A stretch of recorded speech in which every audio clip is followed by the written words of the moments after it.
You're in Braves country.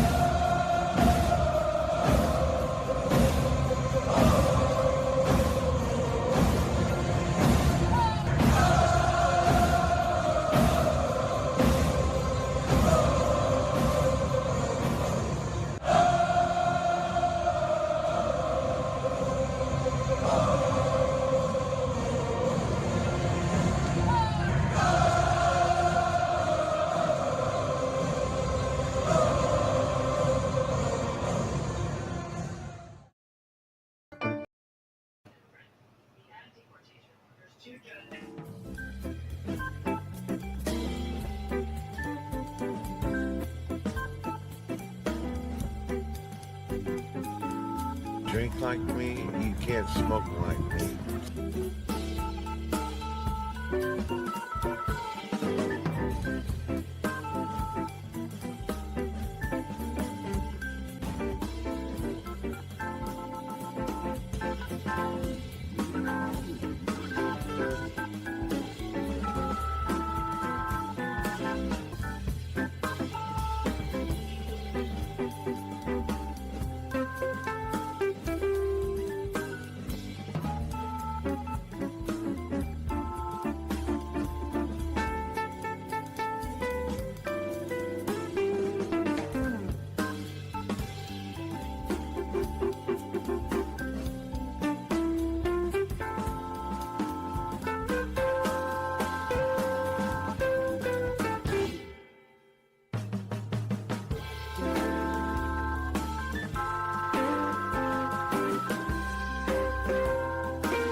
Lineup for Braves Country by D.M. McGee.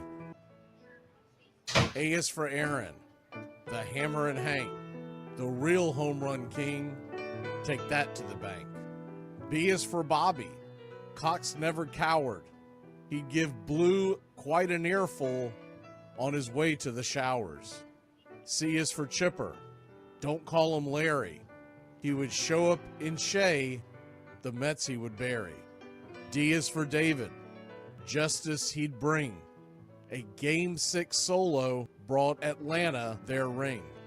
E is for Eddie Matthews. 512 bombs away. Lit skies from Boston to Milwaukee to the A. F is for Fred. McGriff dog-biting crime.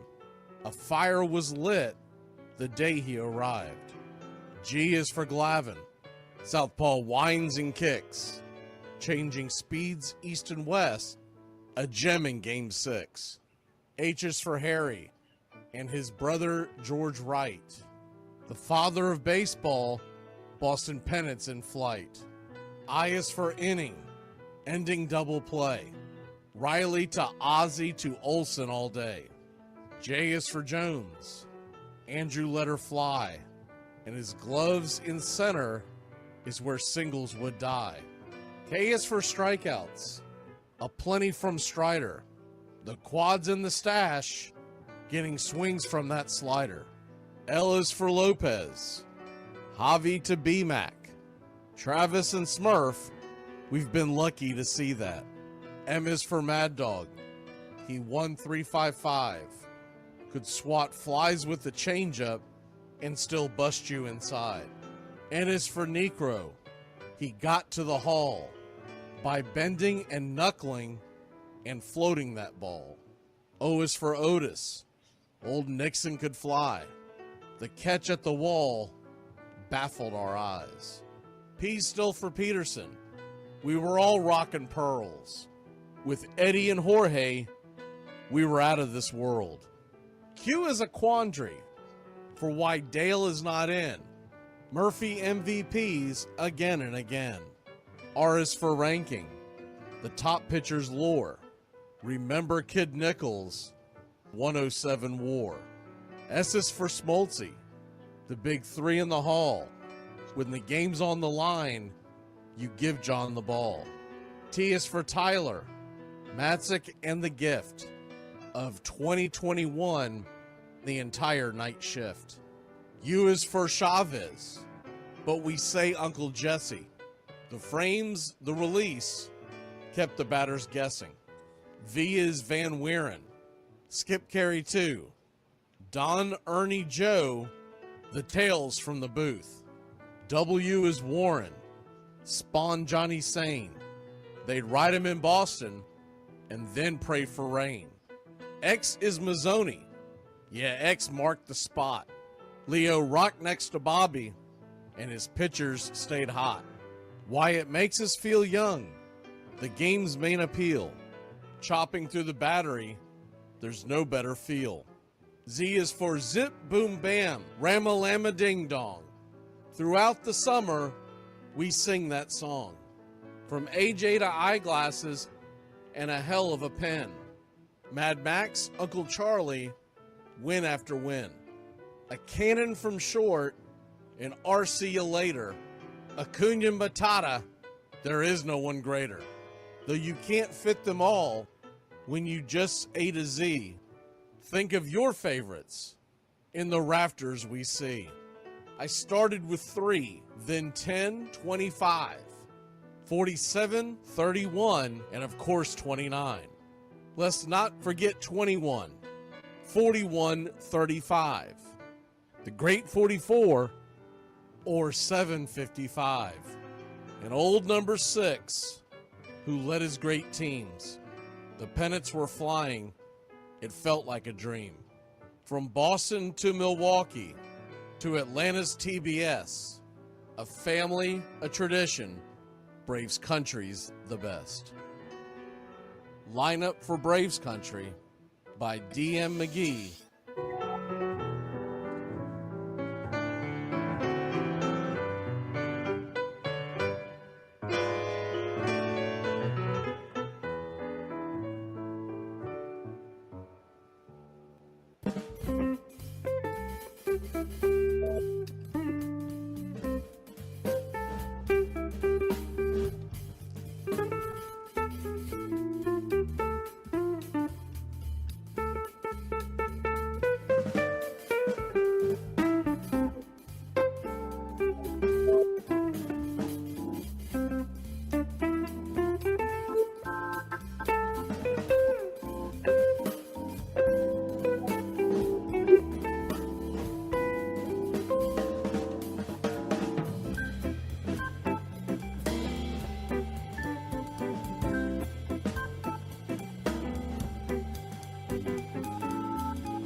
Like me, you can't smoke like me.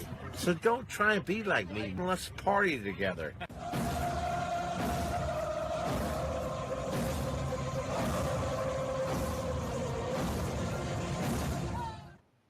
There's something kind of about a kid that's never played baseball.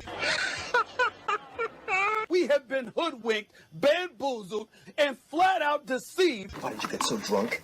You got drunk.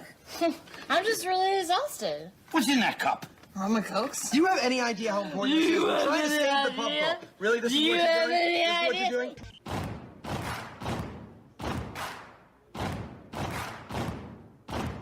Baseball is a beautiful thing. It's more beautiful in an old park. It's asymmetrical and quirky. But even in a dome with artificial turf, it's beautiful. The way the field fans out, the choreography of the sport, the pace and rhythm of it, the fact that that pace and rhythm allows for conversation and reflection and opinion and comparison. In right field, the crowd is tormenting Strawberries, singing Darryl, Darryl. Little roller up along first, behind the bag. It gets through Buckner. Here comes Knight, and the Mets win. And there's a fly ball deep to left. It's on its way. There it goes. And the Yankees are going to the World Series. Aaron Boone. Ground ball stabbed by Folk. He has it. He underhands to first for the first time in 86 years. The Red Sox have won baseball world championship. Can you believe it? It's a pastime, something you do. It's entertainment, something you watch. And it's a shared experience, something you talk about and read about. But you can apply those same three criteria to other things. What makes baseball special is that it's the best game that's ever been devised. Smith corks one into right down the line. It may go. Go crazy, folks. Go crazy. Sure as God made green apples, someday the Chicago Cubs are going to be in the World Series. A little bouncer slowly toward Bryant. He will glove it in front of Rizzo. It's in time. And the Chicago Cubs win the World Series. Cubs win. What a lucky break. The good Lord wants the Cubs to win. How can you not be romantic about baseball? If baseball is about caring, about loyalty and rivalry. Braves fans are on their feet hoping for some kind of a bleeder or a seeing-eye single. Here's the 1-2 pitch. Fastball hit high and deep down the right field line. It's going back, back, back. Is it fair? Is it zip, boom, bam, it's gone. Ram-a-lam, ding dong, a 3-run shot, and your Atlanta Braves have taken a 1-run lead. She's gone, baby! There's a very peaceful thing. It was created and played in pastures and meadows. There's grass, there's outdoors, there's everything that people thought was American and feel about America. You get in a ballpark, and it's the wonder of walking through that dark tunnel and seeing a huge open space where men play the little boy's game.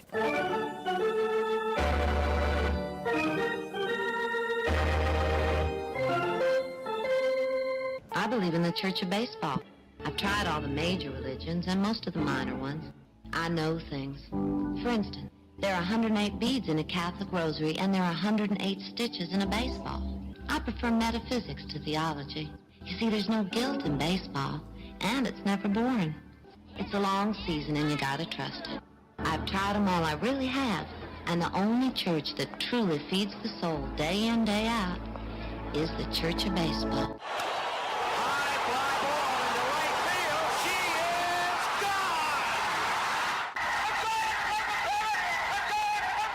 Swung line drive left field. One run is in. Here comes Brave. Here's the throw to the plate. He is safe. You're in Braves country. If there's a bigger thing going on right now, I don't know what it is. We're down to one strike here. Gurriel, the last hope for the Houston Astros.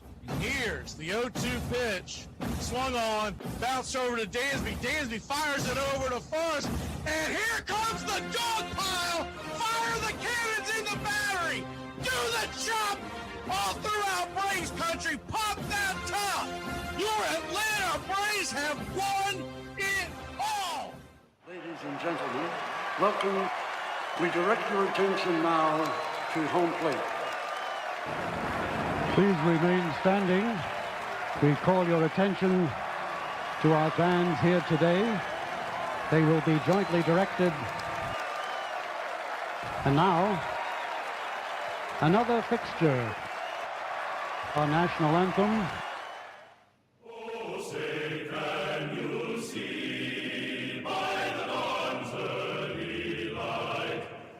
So proudly we hail at the twilight's last gleaming, whose white stripes and bright stars through the perilous fight, o'er the ramparts we once were so gallantly streaming, and the rockets' red glare, the bombs bursting gave proof through the night that our flag was still there. Oh, say does that star-spangled banner yet wave o'er the land of the free and the home of the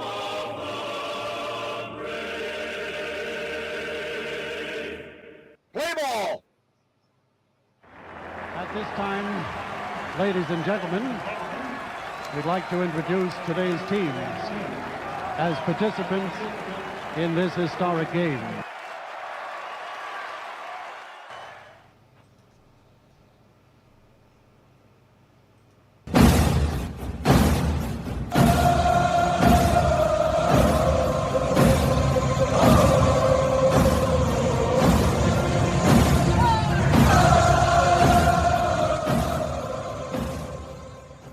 Down a beer? 7 o'clock in the morning. Scotch? Hey, howdy, hi, and how the hell are you? Pull up an armchair, girls and boys, and join us for Braves Country Baseball. You're listening live, and the scene is Truist Park in Atlanta, Georgia. And we're set to bring you pitch by pitch, play by play of your Atlanta Braves. Hi, I'm Mac McGee. Here's your starting lineups for today's action. Leading.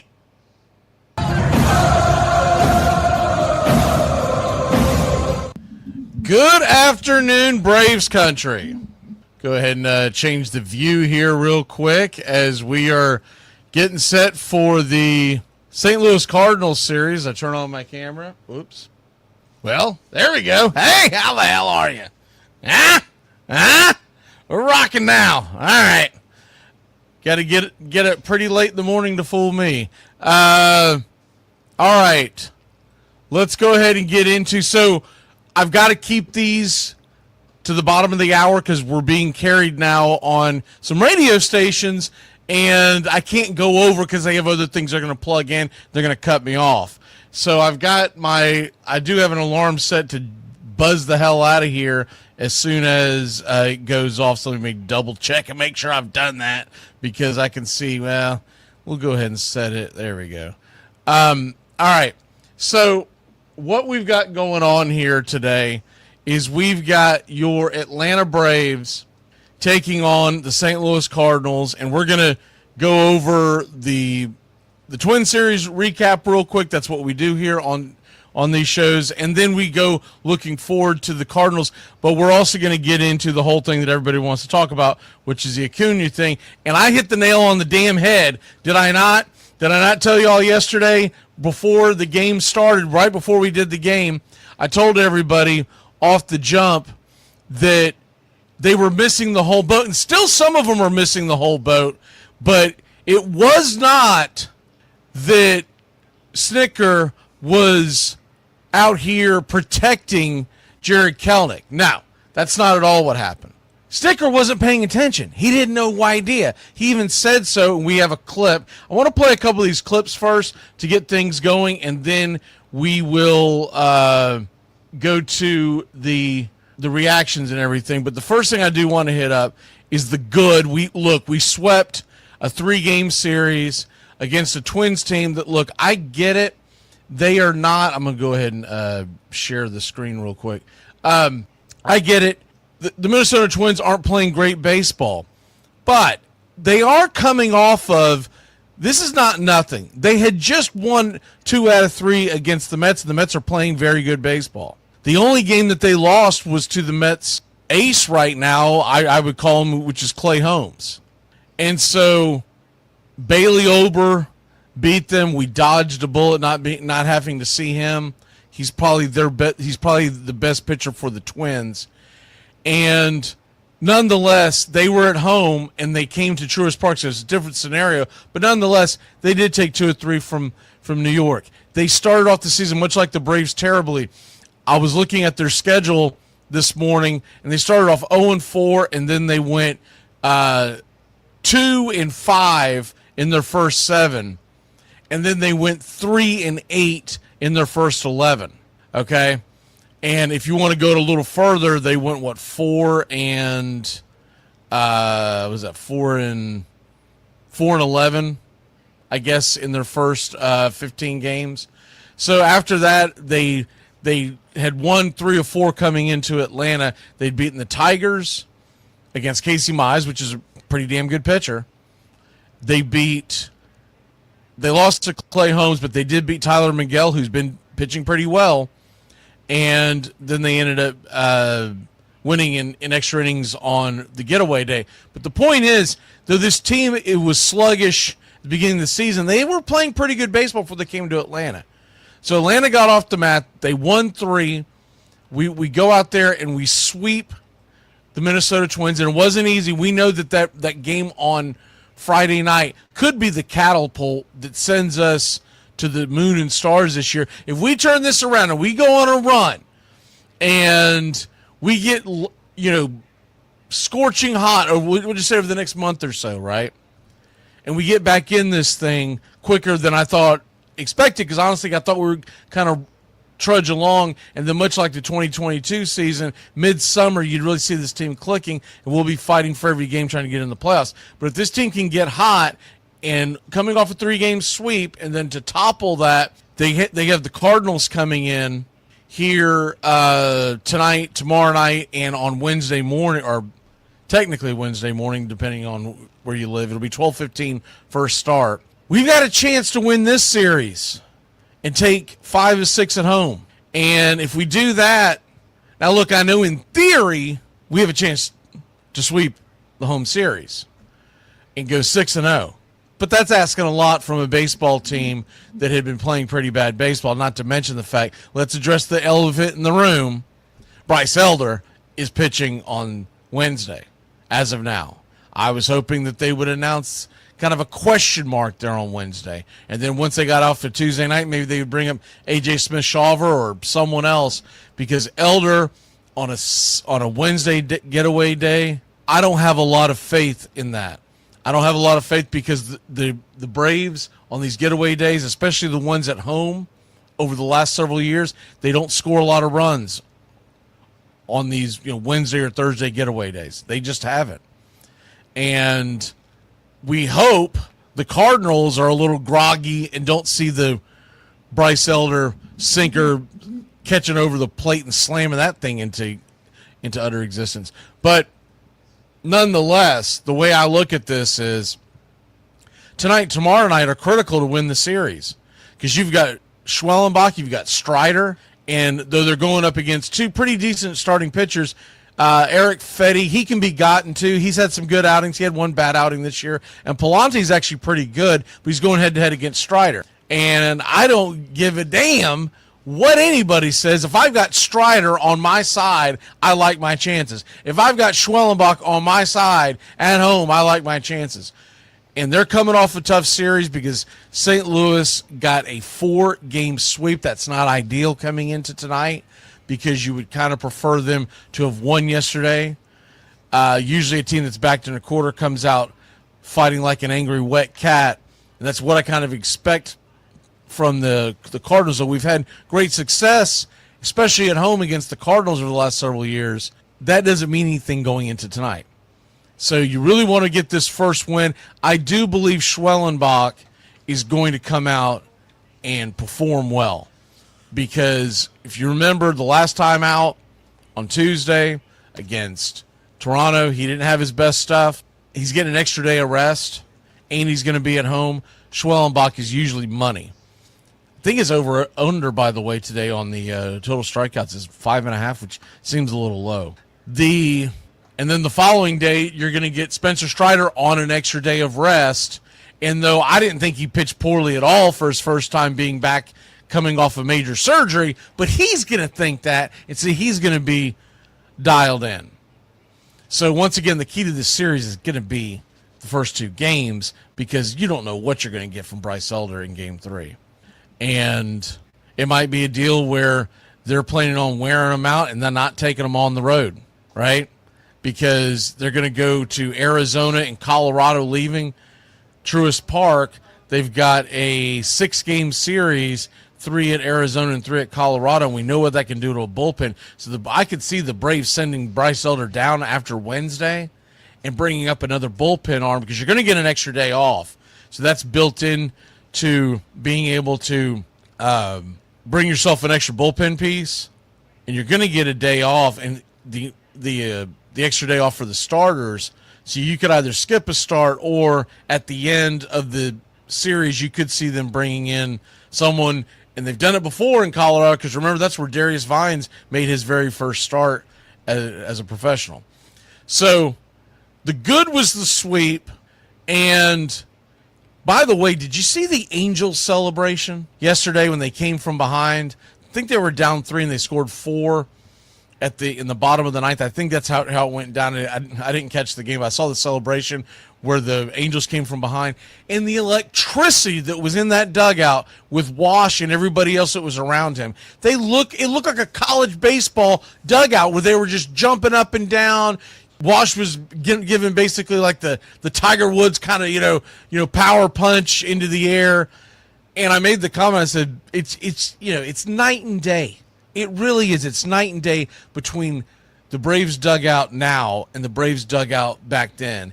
And you look at I call them the LA Braves or the Atlanta Angels, whatever you want to call them. But that team out there is hovering around 500, and I think they're going to be in it for a while this year because it's going to be because of that leadership. Now, you can't turn back.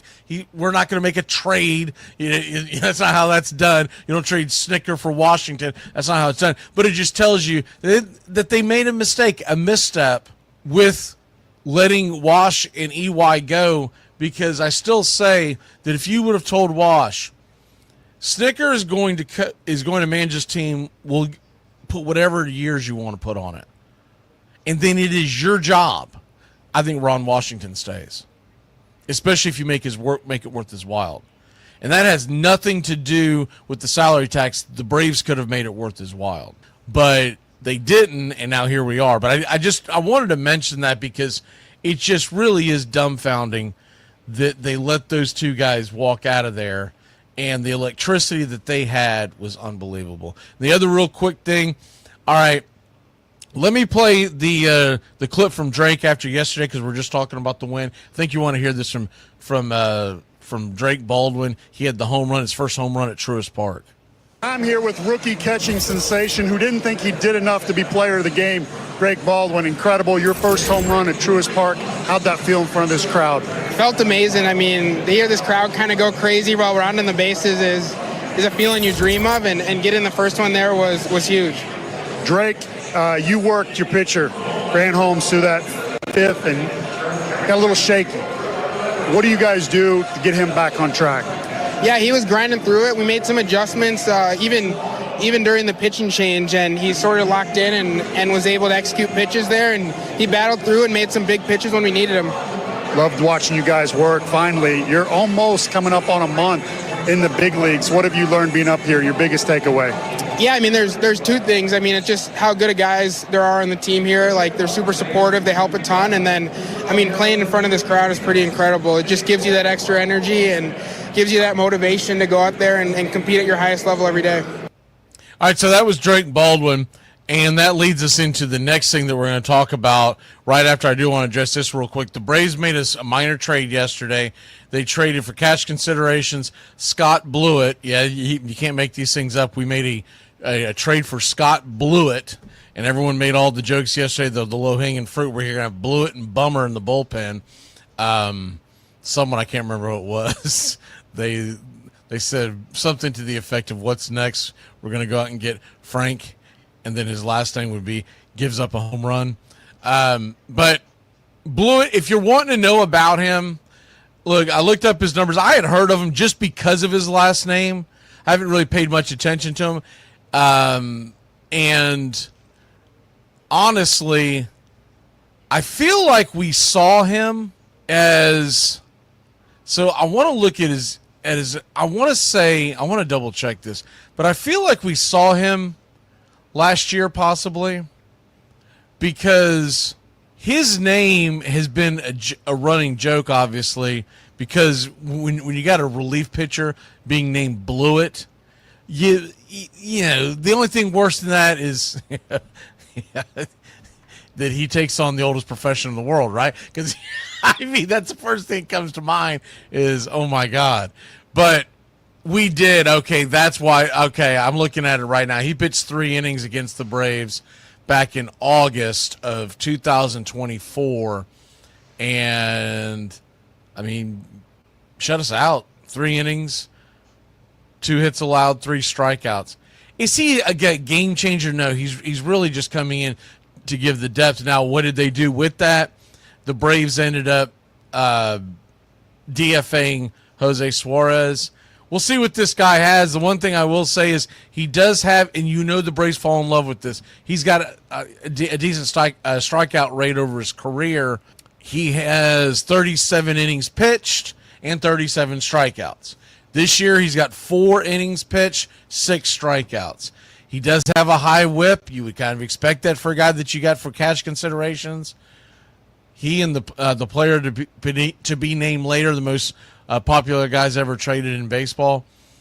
But his numbers weren't as bad as I thought they would be. And Baltimore DFA'd him on, what was it, Saturday? And you see with Baltimore, they got pounded. Charlie Morton in the lineup yesterday. Now, the last inning or so, they had a position player pitching, but they gave up 24 runs. But before that happened, they'd given up like 16 runs. So the first thing that comes to your mind is like, damn, if this guy's not even good enough to be in the Baltimore pitching staff, do we want him? But then you look at his numbers and they're not terrible. What can you expect from him? He is going to be long relief, okay? Because every outing he's had recently has been 2 innings or more. This year, well, excuse me, one this year, he did not go that long. He was 1 2/3 because they brought him in with an out in the inning. But other than that, he went 2 1/3, 2 1/3, 1 2/3, but completed the innings. And then went 2 2/3. And that's kind of what you can expect from him, is that if we bring him in, it's going to be a guy that we bring in the 5th or 6th inning if someone doesn't have it. Are they eyeing Wednesday? That could be very possible.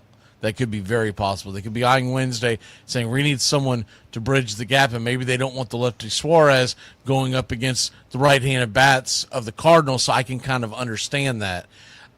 If you look at what he did last year, more of the same. Most of his outings were somewhere in the 2-inning range. He actually had several 3 innings outings, and he did have a few 1-inning outings where they obviously didn't need him. It could have been mop-up duty at the end. But anyways, he's not a guy that's just going to blow you away.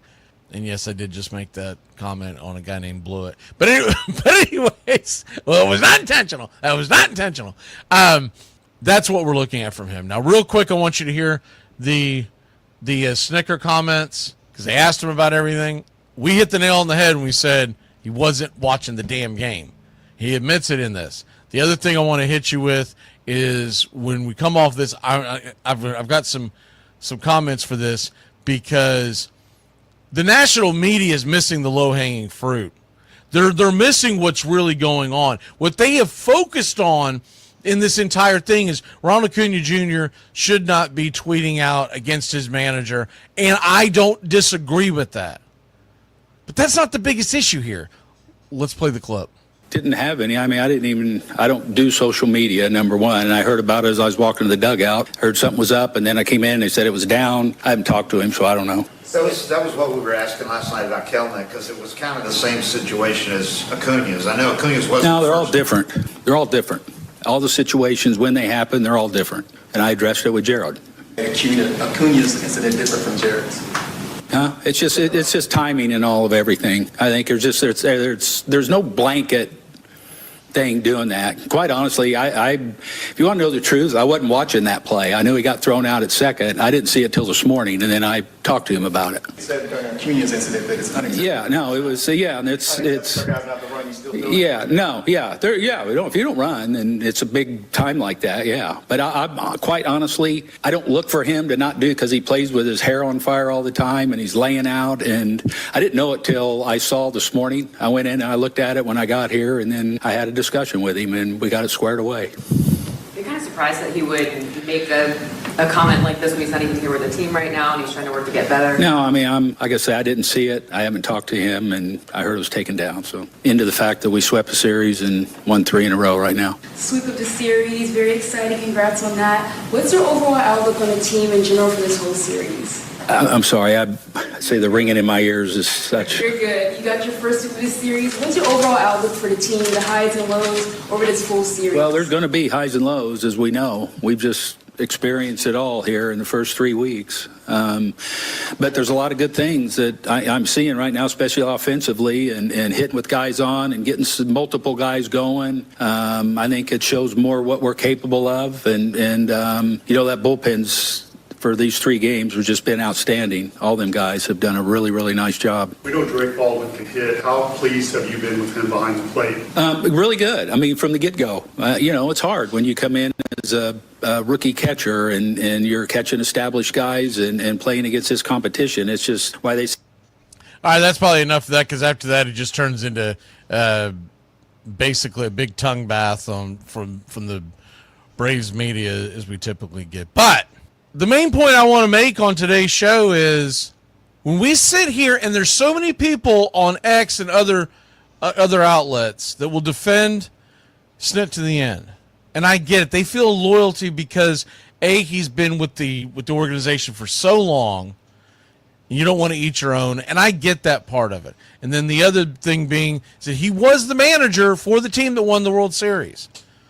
And you can't take that away from him. And I think he's genuinely a nice guy. That's what makes it so tough about this. But they did not win the World Series because of Snicker. They won it even though Snicker was the manager, while he was the manager, or in spite of the fact. However you want to word that. I don't give a damn. But he was not the reason, because he didn't make any of the lineup changes. He doesn't do a lot of in-game strategy. He doesn't stand up for his players. He doesn't go out there and rattle the cage of the umpire when he knows that they're getting a bad deal. And the year that the Braves brought it all home, when you talk about managing the bullpen, we got lightning in a bottle. Let's be honest. Those guys that were in that bullpen that year have never been the same. Nor were they ever that dominant before. But they got into it, and there was I watched the documentary, The Comeback, on Netflix the other day.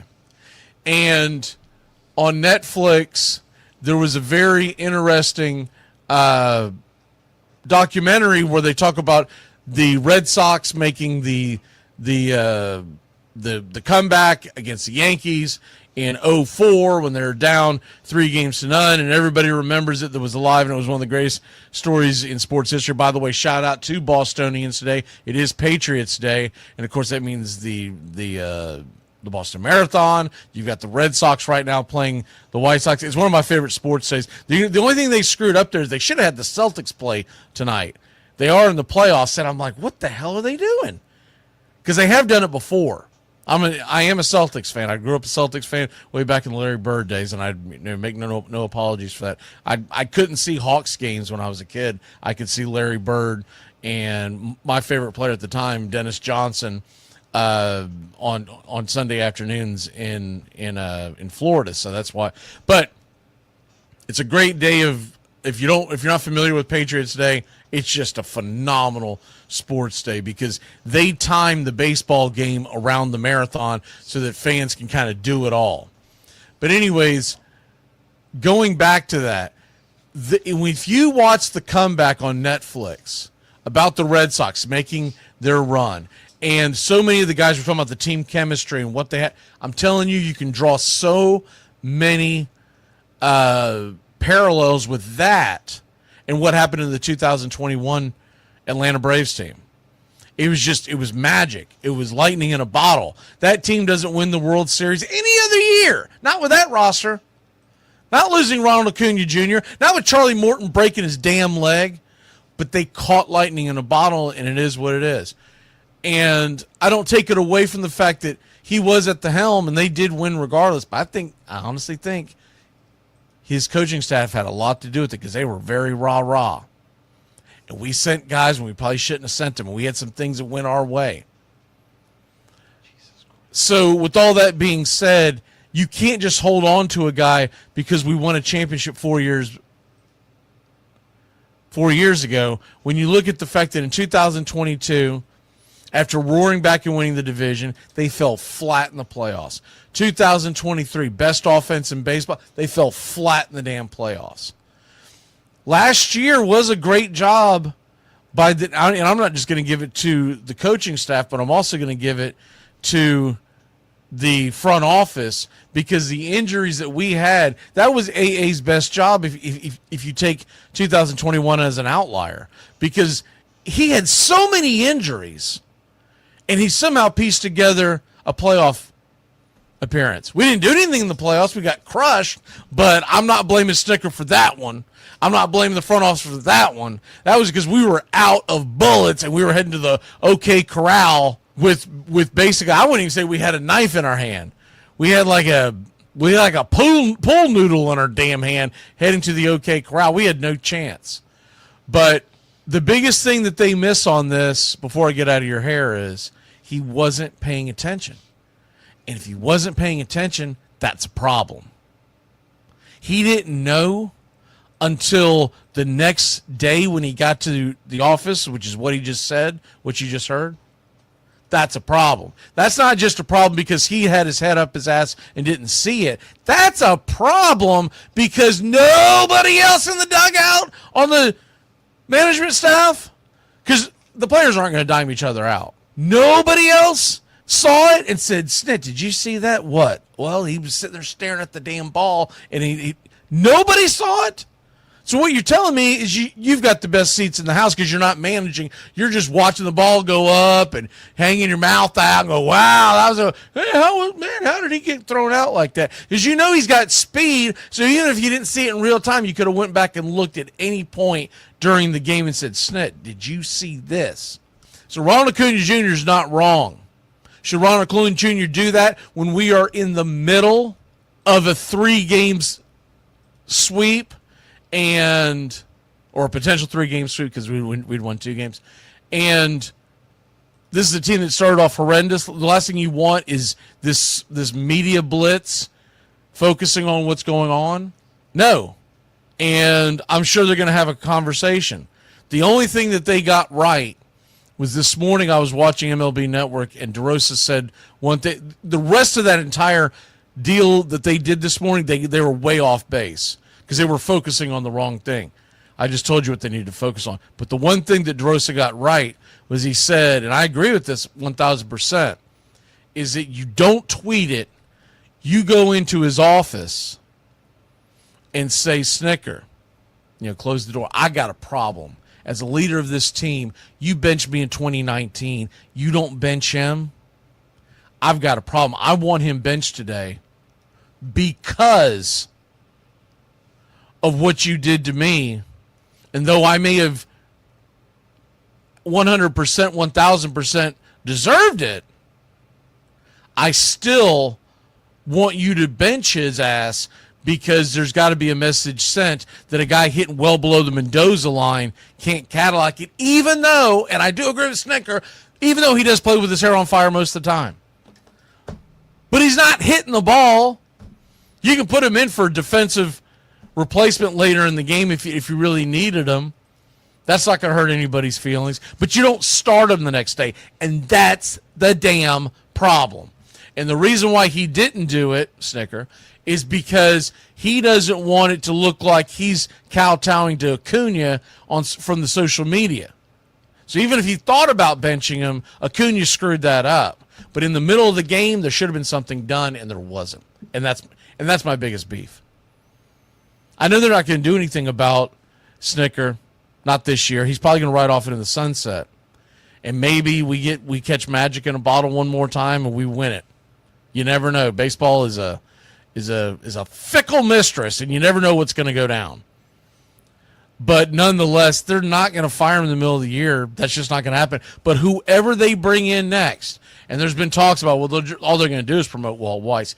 Then why the hell didn't you promote Ron Washington and let it be known to him that after year X or year Y, you will be the guy? Because if anyone deserved it because he was a leader in the clubhouse, it was Ron. But whoever they bring in, if it's Walt Weiss, unless I see a totally different personality, I don't think much is going to change. You're going to get the ho-hum, da-da-da-da-da. Maybe Weiss will run it differently. But if I'm Anthopoulos and I'm interviewing for my manager, you know what I want to know? Are you going to go to the damn mat when our guys are getting screwed by the umpires? Are you going to blow up? You can't do it every game. I get it. But there has to be enough is enough. I'm getting tossed. And I've told you this before, but there used to be a lot of stories about how Bobby Cox and other managers would say to the next man in charge, hey, I'm getting kicked out today because we need a jolt of electricity. All right, I got to go. I'm getting the alerts. We will see you tonight. Pitch by pitch, play-by-play of your Atlanta Braves. 7:15 first pitch. My man A winning streak. It has happened before. So let's see some hustle. Let's jack it up a little. I got a feeling things are about to turn around for us.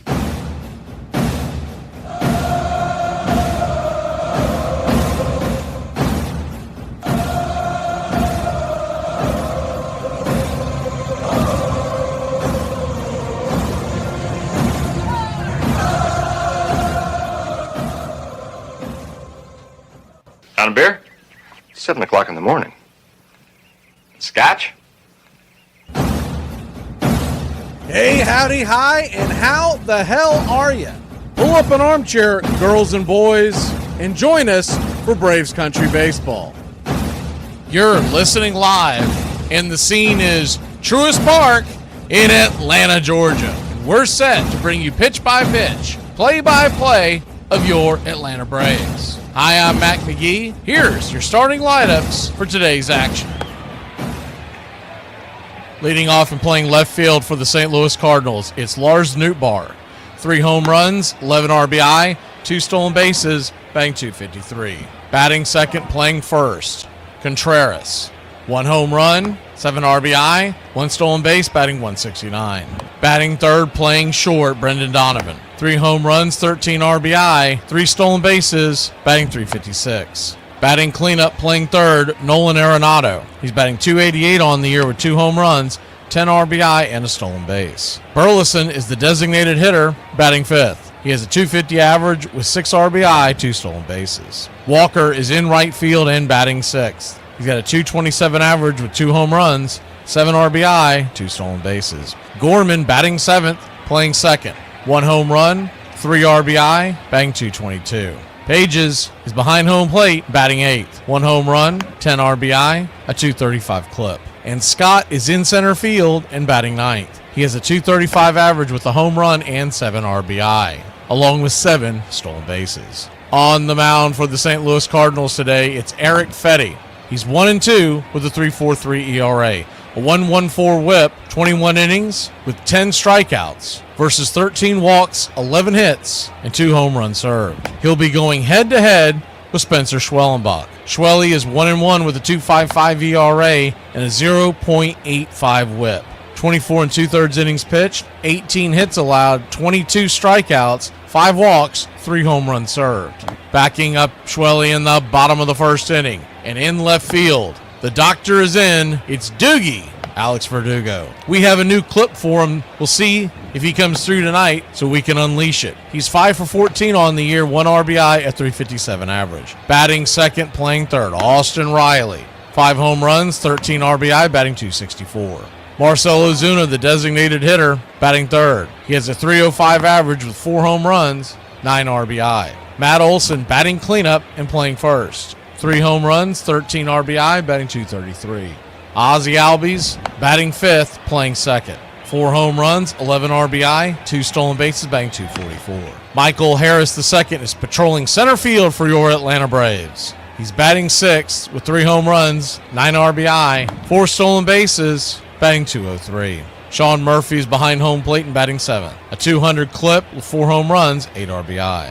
Jared Kelenic is in right field and batting 8th. He has 2 home runs, 2 RBI, batting .180. And Nick Allen is batting 9th and playing short. 1 RBI, 4 stolen bases, batting .267. Calling balls and strikes behind home plate tonight, it's Mark Carlson. Your first base umpire, Jordan Baker. Second base will be manned by Stu Sherwater, and down the third base line, it's Dan Merzell. Game time temperatures here at Truist Park in Atlanta, Georgia at 7:15 first pitch are expected to be in the low 80s, around 81 degrees at first pitch, with the wind blowing in slightly at 8 miles an hour from right field into left. Atlanta Braves come in 8-13 on the year. Cardinals 9-13. Your Atlanta Braves are minus 220 on the money line. The over-under is 8.5. Our pick to click tonight, hitting a whopping .583 in his career versus Fetty. Give us Marcell Ozuna. The Big Zoo is 7 for 12 lifetime with 2 home runs. Other guys with impressive numbers against tonight's starting pitcher. Smurf is 2 for 2 with 1 RBI. Michael Harris II is 3 for 4 with 4 RBI. Austin Riley's not too shabby either. He's 7 for 20 with a .350 average and 4 RBI. Should be noted Verdugo is also 1 for 3, and Nick Allen, even little Nick Allen, is 1 for 2. Though Eric Fetty has been pretty good this year, all in all, give us the Atlanta Braves to keep the bats rolling. Rolling. With a statement win to start the series, give me the Bravos to win this one 9-2. It's an important one. If we can get this one, Strider goes tomorrow. The Wednesday matchup looks like it's going to be Elder, so it's a crapshoot at best. Put your click in the chat, slap that like, and let's get ready, Braves Country. We'd like to thank everybody for choosing Braves Country Radio, and a special thanks to all the Country Club members. Please like on your way in and subscribe, set those alerts, and share Braves Country Radio to help build the crowd so we can continue to bring you the classic call of Braves Country Baseball. Well, it's about that time. Grab you a cold one. Find you an armchair. Atlanta Braves Baseball right here on Braves Country Radio. Your modern-day superstation is in its 5th season of bringing you pitch-by-pitch, play-by-play of your Atlanta Braves and our one-of-a-kind production. Take us anywhere you go for over 170 Atlanta Braves ball games. Please like and subscribe today. Join the Country Club. Thank you to all the Country Club members. You help support Braves Country Radio. Get this bus moving. Stop. Come back. Too late. Roll call! Yeah, roll call! You're in Braves country.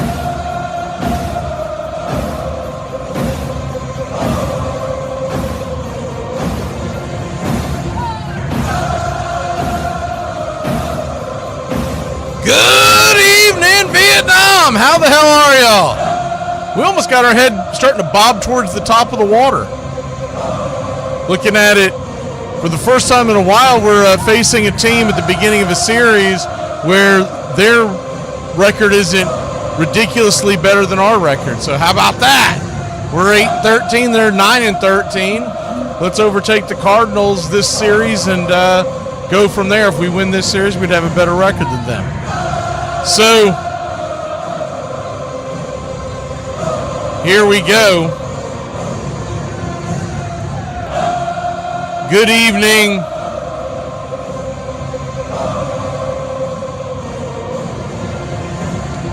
Start up here at the top so we can get this going.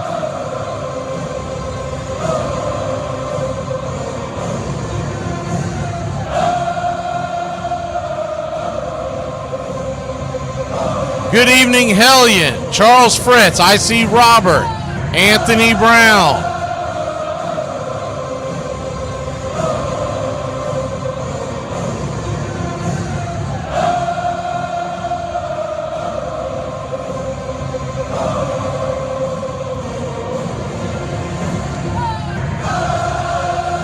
I see, let's see, Charles Fritz, Justin Green, Floyd the Barber Donnelly, Robert.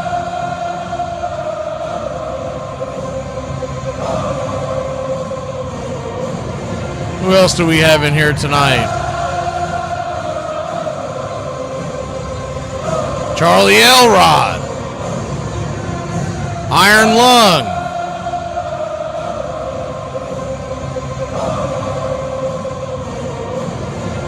.904.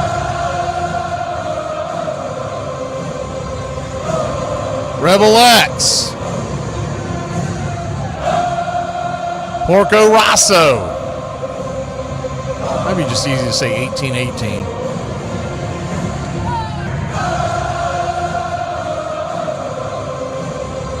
Green Bay Packer. Packer. Mark Ricky Ricardo. Brian Andrews. James Hagan, good to see you. See who? David, good to see you. Who else do we have in here today? Yeah, I saw the news about Spencer Strider. We'll get into that here right before first pitch. And let me see if we got anybody else before I scroll down here to the bottom. Pushing Buttons is in here.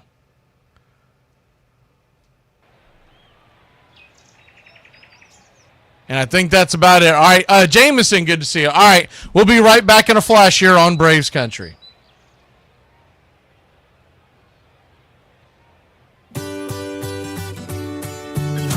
Hey, Braves Country, Mac McGee here for American Rebel Beer.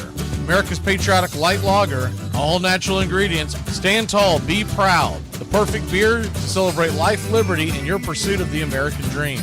America's patriotic light lager, offering a crisp, clean, bold taste. Perfect beer to celebrate life, liberty, and your pursuit of the American dream. A beer with only 110 calories that tastes like a full-flavored beer and celebrates like freedom.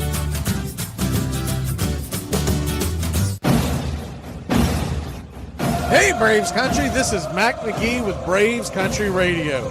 We are bringing you pitch by pitch, play-by-play of your Atlanta Braves all year long. Join the Country Club today. Help support Braves Country Radio. Join the Country Club today. It helps us bring you more of the game we all love. Braves Country Radio, your home for the classic call of Braves Country Baseball.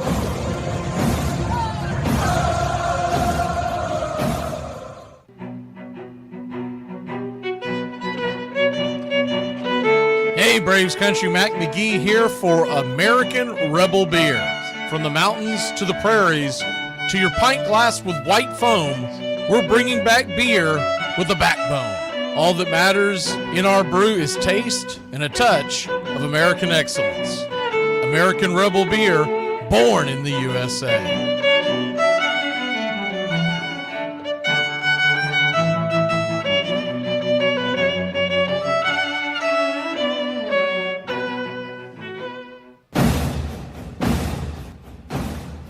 Ladies and gentlemen, we interrupt our program of dance music to bring you a special bulletin from the radio news. Sit quietly and we will control all that you see and hear. There is nothing wrong. You are about to participate in a great adventure. You are about to experience the awe and mystery. You've unlocked this door with the key of imagination.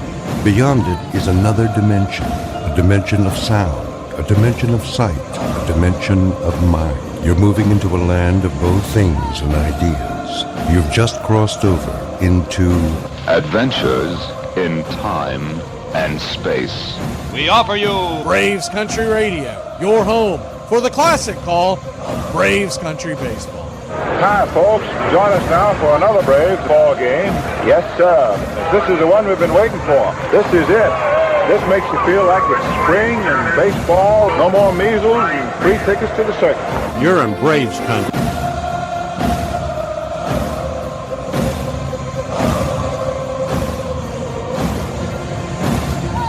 This is a reminder, disorderly conduct will not be tolerated. Please respect your fellow fan and refrain from any unruly behavior. Failure to comply with these guidelines will result in ejection.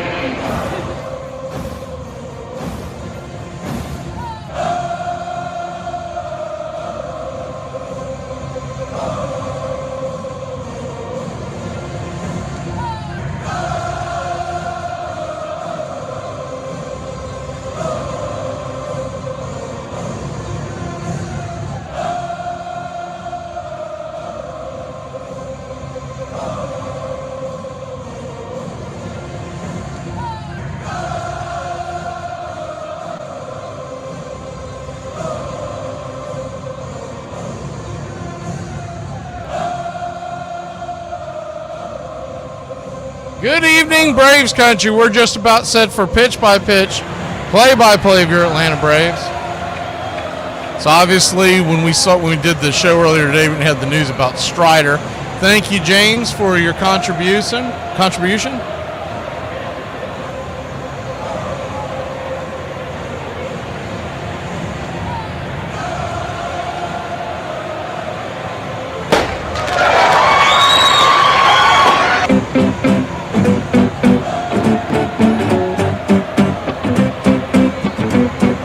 Also saw a couple of folks, latecomers coming in, so I want to say hi to them. Good to see you. Bomdy. Fred. Trenton. Timmy. Nate the Great. World Drummer. Good to see everybody in here. As we are just about set for pitch-by-pitch, play-by-play of your Atlanta Braves. Spencer Schwellenbach coming set, and yes, sir! It is baseball time in Braves Country. First pitch on the way is up high and out of the zone. It's 1-0. The 1-0 kicks and fires. Foul back out of play. 1-1. Righty-lefty matchup. Nate Newtbar, the batter. Pitch on the way. 97 right down the pipe.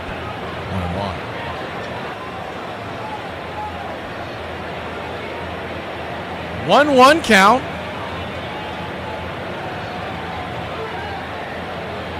Comes set. Brings it. 98 up top, high and out of the zone. 1-2. Excuse me, 2-2. So a 2-2 count.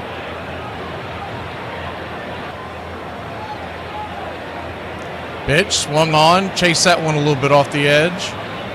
The Spencer Strider went to the IL, but it's not for what we would assume it would be off the jump, which would be arm related. He strained his hamstring playing catch on Monday.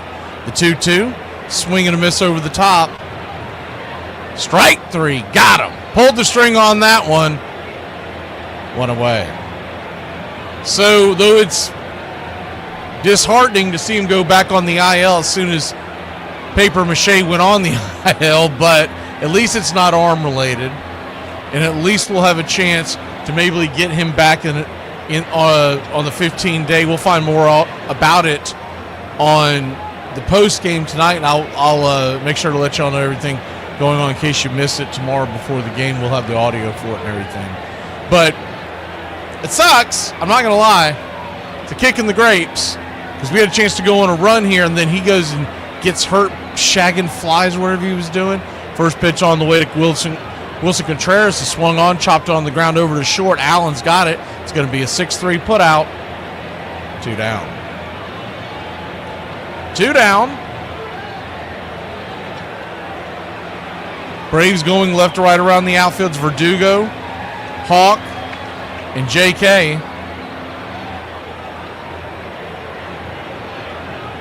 Infield back into the right. The left-handed bat standing in. Brendan Donovan swung on first pitch, rifles it down the line. It's 0-1.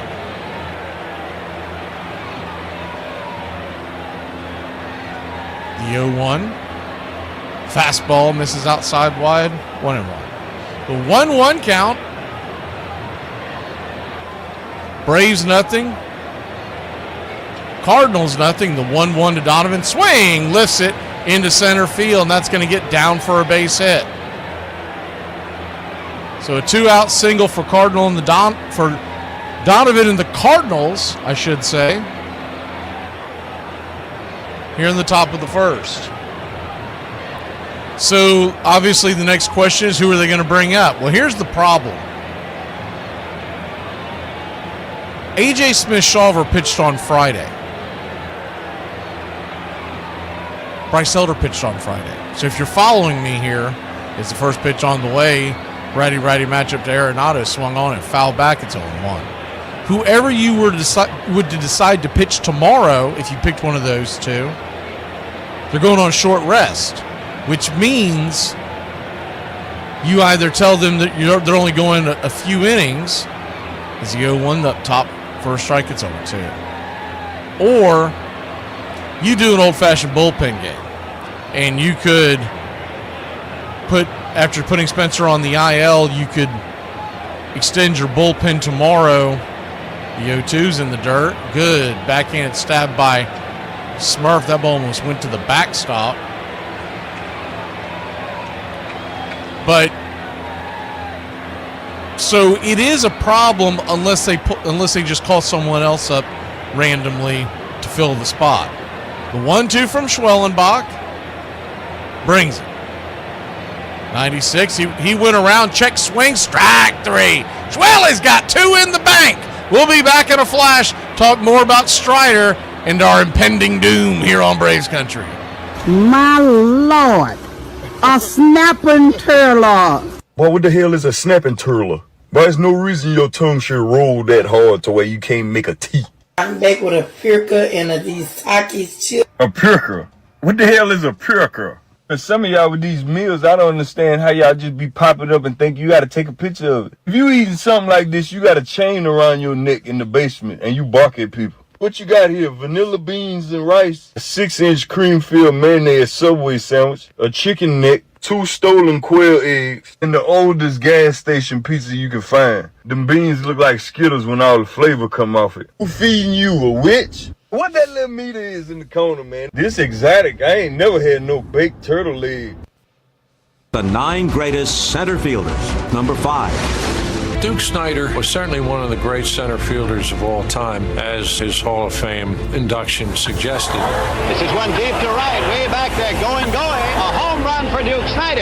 That is number 400 for the Duke. Snider happened to play in a period when there were 3 great center fielders in baseball: Willie Mays, Mickey Mantle, and Duke Snider. Willie, Mickey, and the Duke, people try to leave Duke out, but Duke was a tremendous hitter. He could hit the ball hard. When the subject turned to New York center fielders in the 50s, of course you had Willie and Mickey.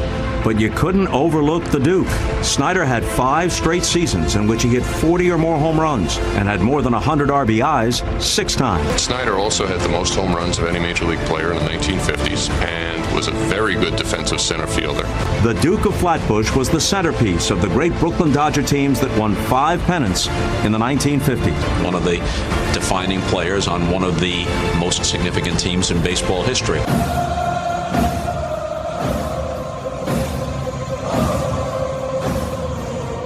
Welcome back, Braves country.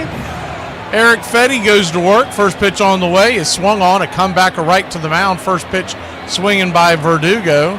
It's going to be an easy 1-3 put out. One away.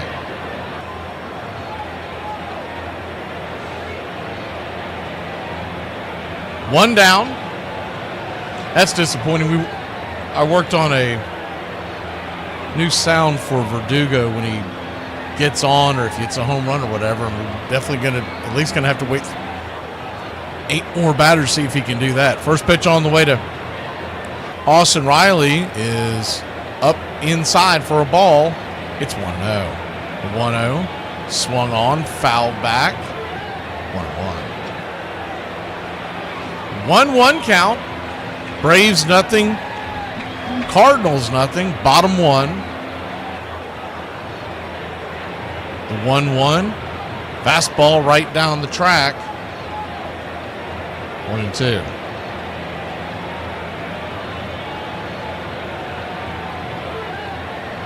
The 1-2 is way outside. Wide of the plate. 2-2. 2-2 count.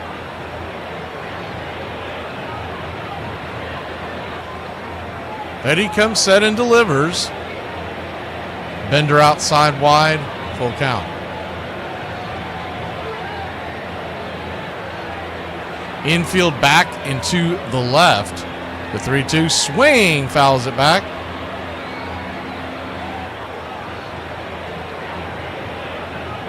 Same 2 teams tomorrow night at 7:15, and then Wednesday's a getaway day. It's 12:15. We'll come flying on the air.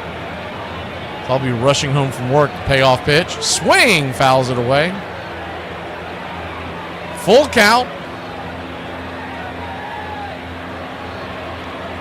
Standing on deck is Ozuna.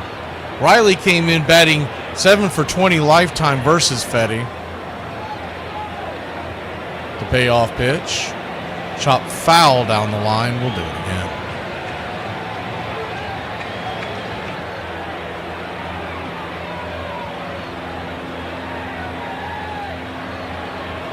Riley at least making him work here.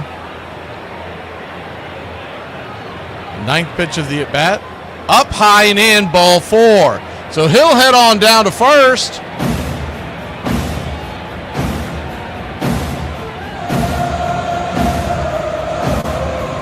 So if you look at what the Braves did, they brought Michael Peterson up, but that could be just for the night. Because if you're planning on doing another move tomorrow, or he could be a part of a plan of a bullpen game tomorrow, you never know. First pitch on the way to Marcell Ozuna is swung on and fouled down the line. It's 0-1. It just really stinks. This team starts to get some momentum, and then they get a thud of an announcement that Strider's going on the IL because he strained his hammy. The 0-1, swing and a miss, 0-2. And that's on the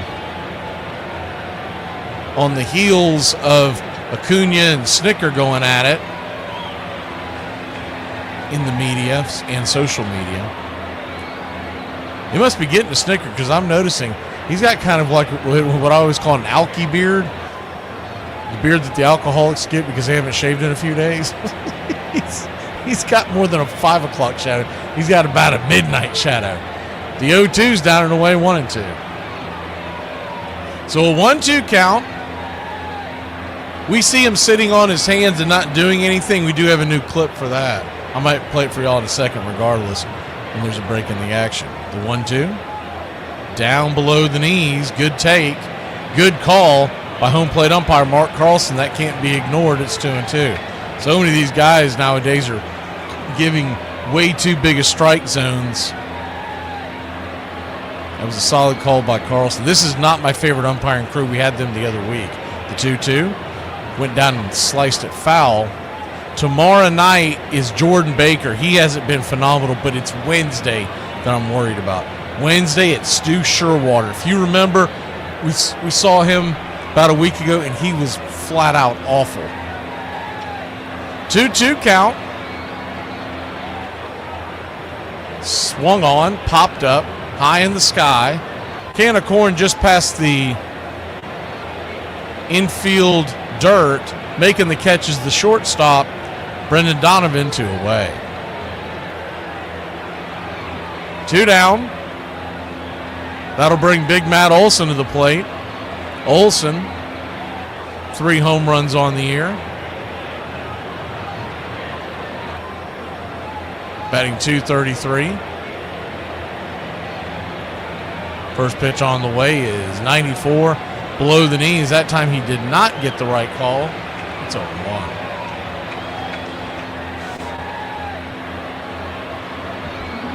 The 0-1 to Olson. Kicks and fires. Swing and a miss. 87 off the track. It's 0-2. He chased that one because of the first one. So when you open up that strike zone, that's what you get, is a umpire influencing the game when he shouldn't be. The 0-2 count. The right-hander kicks and delivers high and out of the zone. 1-2.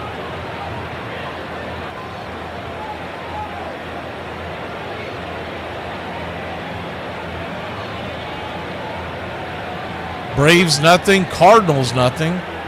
Standing on deck is the Wiz. The 1-2 in the dirt, 2-2. 2-2 count. We're going to get a new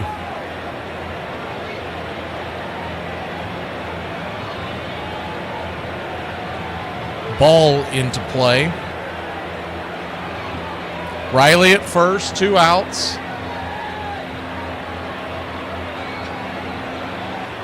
The 2-2 to Olson. Down below the knees, 3-2. Same height as that first strike that was called. That one was actually over the plate. It wasn't a strike either, but it should be noted. The payoff pitch to Olson. Down below the knees, ball 4. So he'll head on down to first. First and second, 2 outs.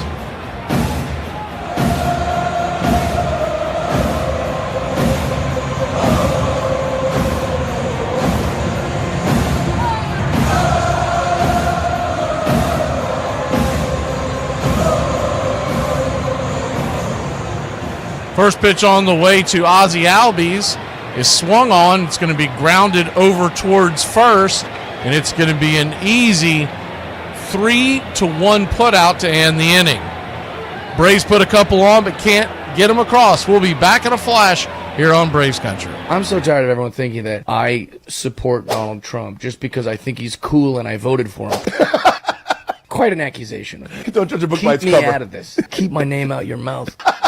So Adolis Garcia went to play baseball in Japan at 23 years old after born and raised in Cuba. Cubans are forbidden to play in the United States. They are allowed to go to Japan, however, to play baseball, but the bulk of their salaries must return to the Cuban government. On his flight back from Japan, Adolis had a layover in Paris. Rather than getting on his flight back home to Cuba, he got on a plane headed for the Dominican Republic, where he reunited with his wife. He established residency and he became an international free agent. 2017, he signed with the Cardinals for $2.5 million. He was DFA'd by the Cardinals. The Cardinals traded Garcia to the Texas Rangers, and he never looked back. 2023, he smashed 39 bombs, 107 ribbies, and ALCS MVP. Hit a home run in 4 straight games, set a record for most RBI in a series in MLB history. I thought I was an okay player until you meet a guy like Trout. Back out it is Trout. It is caught! Oh, what a catch by Mike Trout! He can hit and hit for power, hit for average, and the way he runs, whew, I said, man, you have a little soul in you. You run like that. That's pretty fast. He's very strong. He has the football type of body. that's able to look still graceful on a baseball diamond, whether it's stealing bases, whether it's tracking down fly balls. He's the best player I've ever seen. This kid is a stud. S-T-U-D.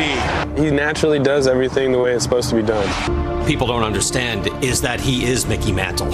He is Willie Mays, Stan Musial, Ted Williams. Basically, you're talking a superstar level. He is an all-time great in the history of the sport. I think fans need to sit back and take a deep breath and tell their kid, like, son, remember this guy. He's going to be in your mind forever.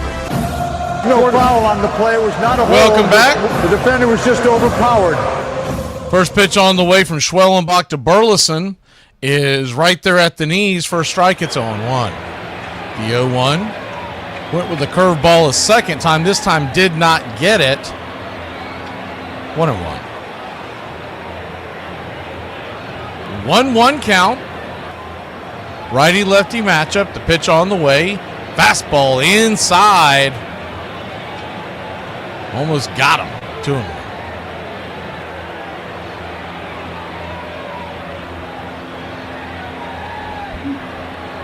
The 2-1 pitch. Swing. Fouls it back. 2-2.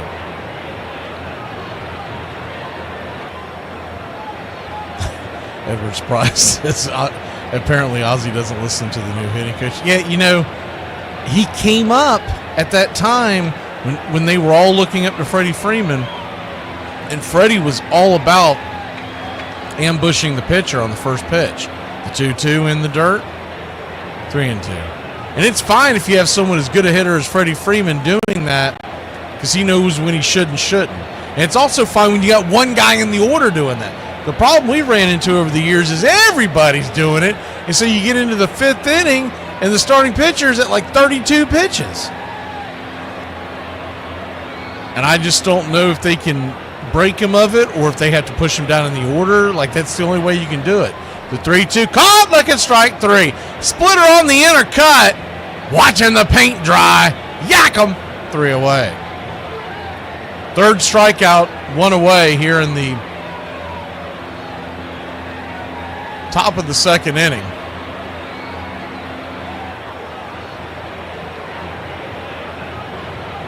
One down, righty-righty matchup. First pitch on the way, swinging by Jordan Walker. He'll fly out to center field. Pop fly, easy play by Mr. Michael Harris to away. I was about to talk about Jordan Walker. He was one of the bigger prospects in baseball a couple of years ago. He's never quite turned into what they expected him to, but he's starting to come around. You got to be careful because he does have a powerful bat. He gets going. I want to say he hit his first home run against the Braves. I know I was doing a game where he hit it's either his first either his first home run in St. Louis, or it was his first home run altogether, because I remember it was a day game. First pitch on the way to Gorman is right there, a strike on the outer edge. It's 0-1. The 0-1, 98, just misses the paint. 1-1. Schwellenbach sitting at 23 pitches. If he can get out of this pretty quickly, that would be good news on the pitch count. 1-1, curveball smacks the outer edge. 1-2. So we're going to have to piece together this series now, because with no Strider, man, that is just such a kick in the gut. The 1-2 pitch, swing, lifted into center field. Michael Harris is going back on the wall. It's going to bounce off the wall. That's going to be extra bases.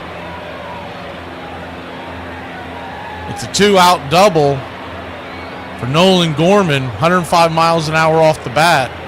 Ball was scorched into the right center field gap.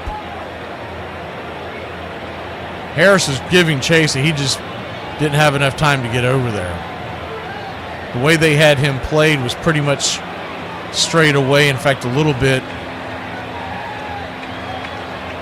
towards left field, and he pulled that fastball and ripped it.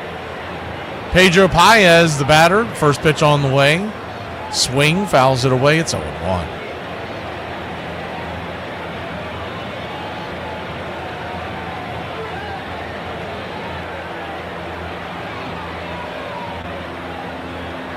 The 0-1 to Paez, 26-year-old. Pitch down and away. 1-1. Played his college ball at Florida Atlantic.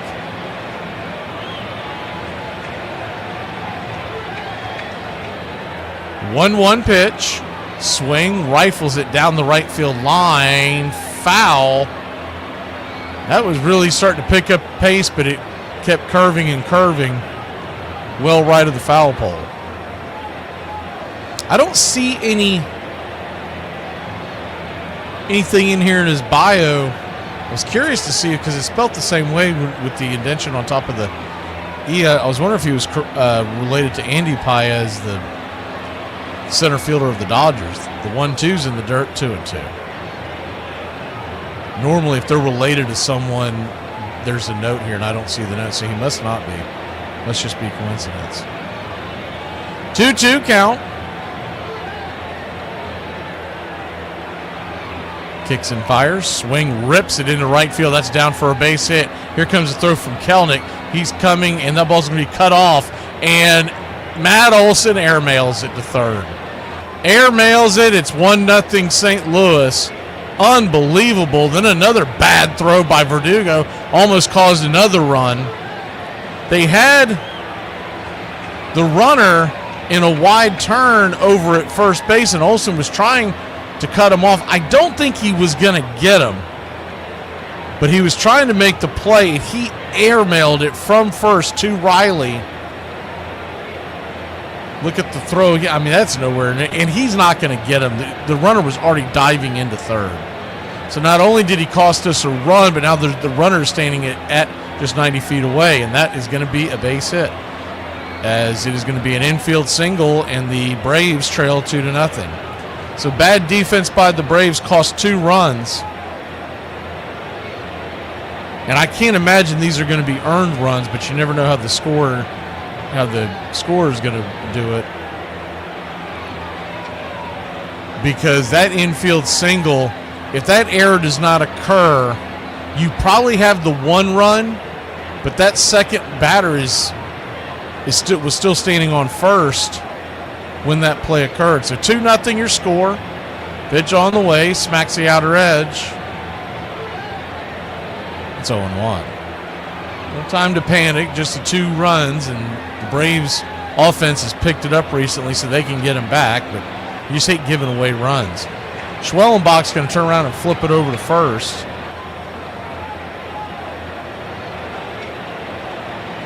Nootbaar, the leadoff hitter, back into the box. The 0-1 to the left-handed power hitter.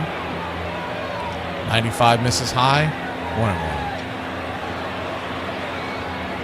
1-1. 1-1 count. What was amazing about that, it wasn't a very far throw for Olson. I mean, he was standing in the infield grass. You'd have thought he'd have been a little more accurate. Flip it over there again. Now Schwellenbach has painted himself into a corner.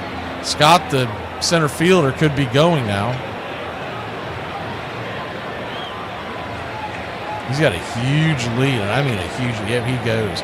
Pitch on the way, swung on, slice foul. 2. He knows that he's got to go to home plate or pick him off.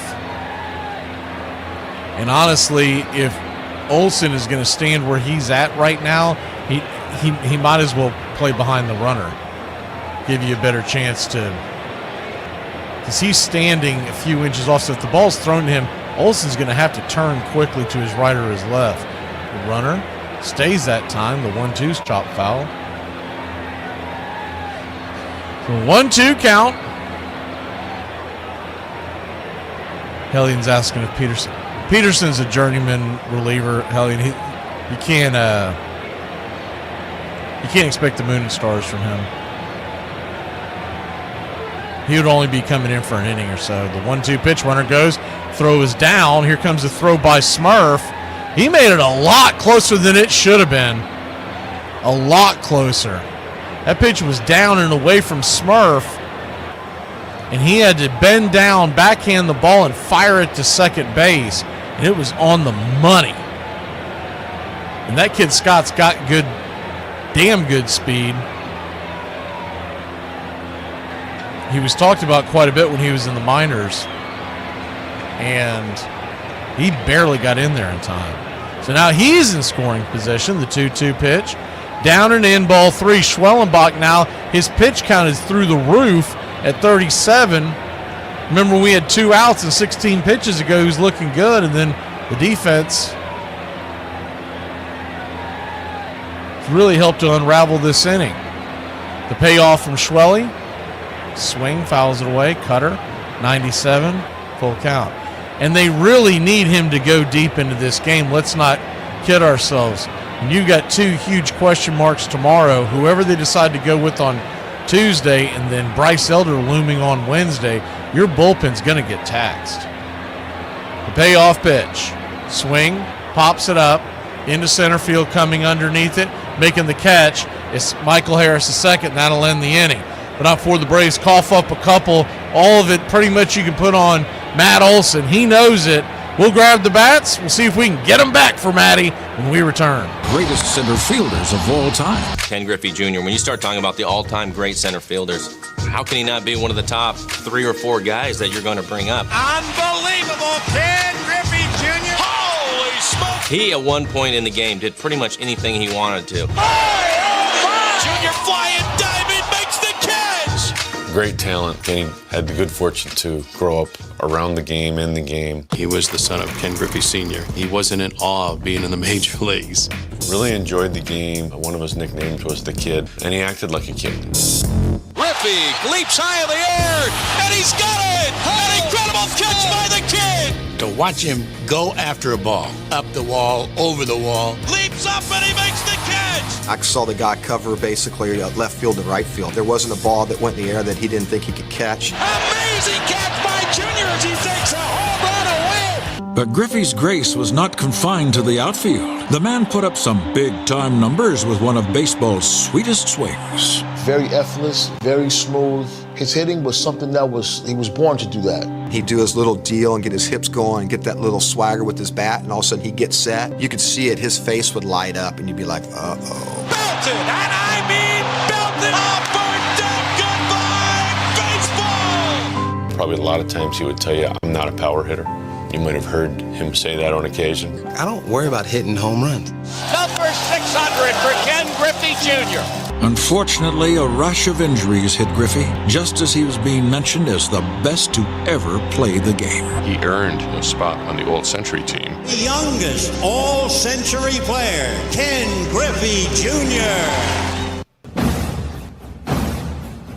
Join the Country Club today. Help support Braves Country Radio. Join the Country Club today. Welcome back. First pitch on the way to Michael Harris II is down on the outer edge for a strike. It's 0-1. Righty-lefty matchup. The 0-1 swung on, chopped back, foul. It's 0-2. Michael Harris is 3 for 4 lifetime against Fetty.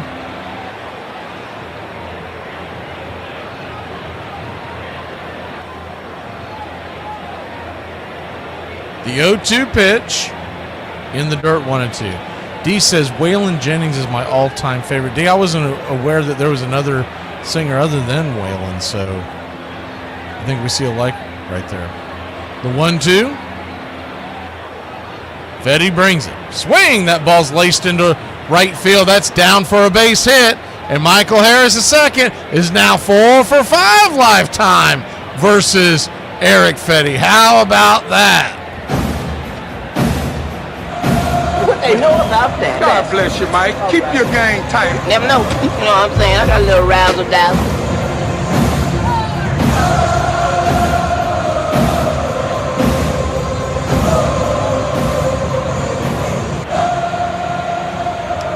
Canapolis. First pitch on the way to Sean Murphy is sinker. Just misses the zone for a ball. It's 1-0. Not sure if I know where that is. 1-0.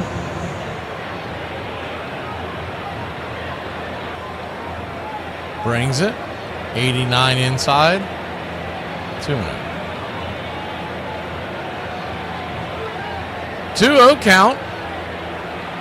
So you are, I guess you're somewhat close to Charlotte, but isn't everybody in North Carolina? 2-0 pitch swing. Comebacker to Fetty off his glove. He loses his balance and then fires it over to first. It's going to be a 1-3 put out. They're going out there to check him. He looks like he saw his life go before his eyes. The ball was fired back at him, and it went off, his glove/leg. He was sticking his glove out. I don't know how much of it got. Actually, I think it might have got the back of his right, behind his right knee is what it looks like it hit at first glance. Let me see it again as they slow it down. Actually, I was right on it, yeah. Behind his right knee. Then he flipped up in the air, almost like he'd been shot by a gun in an old Western. He went whoop, hit the ground, and then grabbed it and went whoop, and threw it back over to first. So thankfully he didn't catch it, because if he caught it, Harris would have been out, because he took off as soon as the ball got hit, and he stuck his glove at it. For some reason, he caught it. Harris would have been there with the hand in the cookie jar. Not his fault. I mean, when the ball's hit like that, first instinct is to take off. But luckily it hit the ground. Murph is out. Harris stands at second.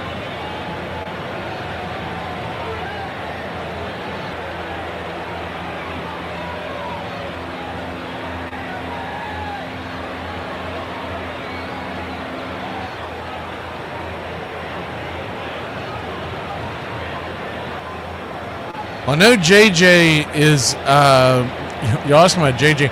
He was heading to the Cleveland-Boston series. I don't know if that's tonight or if that's, I know Boston's not playing at the time, but he might have been heading that way. Fetty seems to be okay, so we'll get back to it. First pitch on the way to Kid Kelnick. It swung on and fouled back away. It's a 1. The 0-1.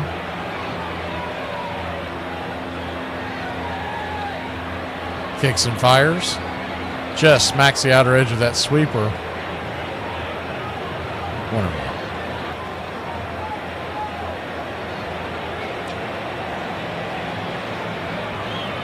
1-1 count. Or 0-2 count, excuse me. Cutter misses high 1-2. So you're 30 minutes outside of Charlotte. I don't know what the reason. Well, I know for a long time the Reds were very popular in North Carolina. But that was in the 70s and when the Big Red Machine was around. The 1-2. Swing and a miss, strike 3. 2 away. But I do get your point. Why in the world are you getting... The one question I have from you is, do you have multiple FanDuels in your area? Maybe one of the others is carrying it? Because I really don't have a real answer for you. First pitch on the way is down and away. It's 1-0. Yeah, Fox Sports South would show the Reds and the Braves. But there were times where you got one or the other. Because I remember it in the 90s. I was living in the Nashville, Tennessee area, and it was just dumbfounding. The 1-0, swing, rifles it back, foul, 1-1. And they had the Reds because of the dominance of the Reds in the 70s. And then, of course, they won the World Series in 90 as well. But it was also because Nashville was the home to one of their, it was either the double or triple A team for quite some time in the 80s, going into the 90s. 1-1, swung on, pops it up. Nick Allen will be an easy can of corn over to first, and that'll end the inning. Braves trail by 2. Schwellenbach will see if he can come out here and have a shutdown inning. Maybe we can get back in this one. America, you tricked me. America, you have pranked me. A lot of Americans said to me, why don't you pet a lot lizard? Like it was some kind of exotic animal. I was excited to stroke a lot lizard. Turns out it was, I can't even say it on this video. I will not be doing that. Is he the most athletic person that you've ever been on a field with? No, my cousin Junebug. He was a crackhead and good dude though. But he was very athletic because he was still stuff when I came home from college and could never catch him. And he would sell it, and I would have to go get it back at the hood from the drug dealers. He was probably the most athletic, my cousin Junebug. But next to that, I think it was both.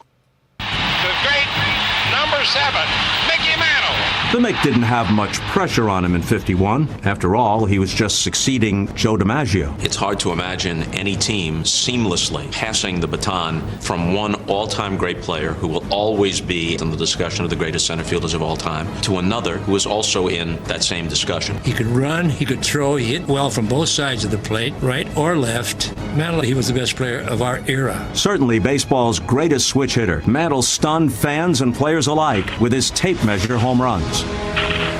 You could close your eyes with Mickey Mantle at bat during batting practice, and the sound of the ball coming off his bat was different. Mantle was such a stallion in the outfield, it's hard to believe he played most of his career on balky knees. He hurt his knee in 51, and he played the rest of his career without a real good leg, and that was unbelievable that he played as well as he did with that kind of an injury. I couldn't have stood it if I thought I was sitting on a bench and Whitey Ford was pitching a shutout game and we was getting shut out. If I could have been out there and maybe hit a home run or made a catch or something to help him and I didn't do it, that would have bugged me to death. So I would like to be remembered as a team man. I think I was.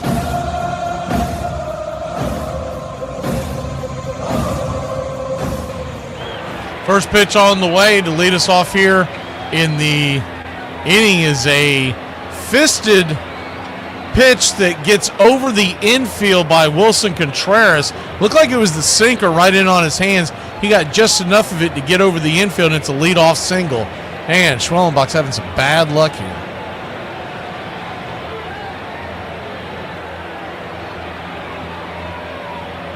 So one on, nobody out. First pitch on the way to Donovan. He drops a bunt, good bunt. Schwellenbach turns around, flips it over to first. He's dead meat over there, but the runner did move down to second base. Good bunt by Donovan. One away. You're not going to get the best of Schwellenbach many times on plays like that, them being an ex-shortstop for the Nebraska Cornhuskers.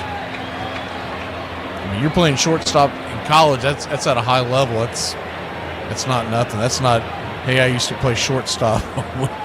and then right after it, we'd go get pizza slices and orange juice. First pitch on the way to Arenado is 96 on the outer edge. Just misses. It's 1-0. Righty-righty matchup. Arenado struck out swinging his first time. 1-0. Check swing foul. 1-1. Cardinals willing to play that small ball. And I can't blame you. You got a 2-0 lead on a guy like Schwellenbach, and now you can put a guy into scoring position in the middle of the order. You're just looking for a base hit now that'll make it 3-0. The 1-1 swung on, pops it up. Can of corn. Ozzy's got it. He's calling everybody off. You'd prefer to see these guys catch with two hands, but he does make the grab. 2 down. So, Chris, what you're saying is that it says it's St. Louis versus Atlanta on your guide or whatever, but instead you're getting. And that tells me that someone screwed up in their production room. First pitch on the way to Burleson is swung on and sliced foul. It's 0-1. Because here in Florida, they've got, so they have FanDuel, and you can either get, and I don't know how they do it in every other state. I guess that's why I'm asking this. Is the 0-1 pitch swung on, foul back, it's 0-2. And it'll say you can sign up for the Miami Marlins and get the, I think, Orlando Magic with it, or you get the Heat and the Rays, which is weird because I remember when I saw it, it made no sense because I'm like, why wouldn't Miami be with Miami? The 0-2 pitch swung on, chopped off the instep. Do it again. I chose the one that gets the Marlins because we're in their division, and I only have to deal with the one series when we play Tampa. But I'm sitting there thinking, if I was a Marlins fan, if I was a Miami Heat fan, I'd be pretty ticked off that they're making me buy. So you have that, and you also have the complete package that has all fours. The 0-2 inside to Burleson almost gets him in the ankle. That would have bailed him out. It's 1-2.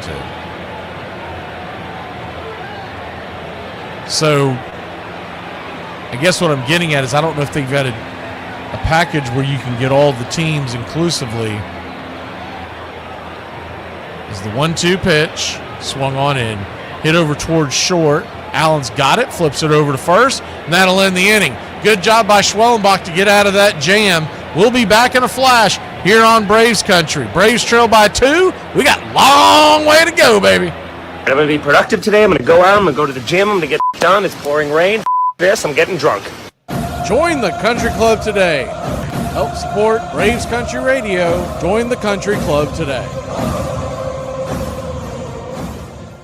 Every time I come in the kitchen, you in the kitchen, in the damn refrigerator, eating up all the food, all the chicken, all the pig feet, all the collard green, all the hog maws. So I've heard it said you could walk up to any white girl, stop her, look in her eyes and say, "I'm sorry about what Josh did to you." And it'll ruin her day because every white girl hates a guy named Josh.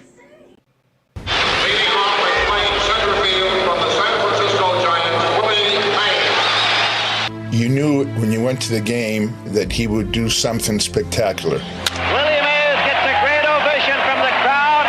Nobody could do the whole package like Willie Mays. This ultimate 5-tool player was best summed up by his first big league manager. There's only 5 things you can do to be great, and that's hit with power, run, field, and throw. Mays could do it all. Along with his great ability was he just seemed to be having a time of his life out there. Every time I went on the field, I enjoyed what I was doing. And I enjoyed throwing out people. I enjoyed hitting a home run. A home run for Willie Mays. He understood that the game demanded more of him than mere excellence. I gave everything I had. My father, he said, defense is the #1 thing in baseball.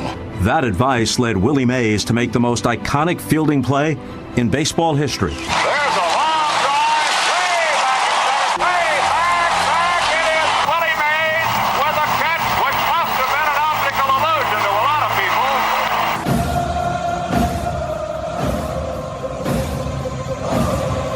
Welcome back, Braves Country.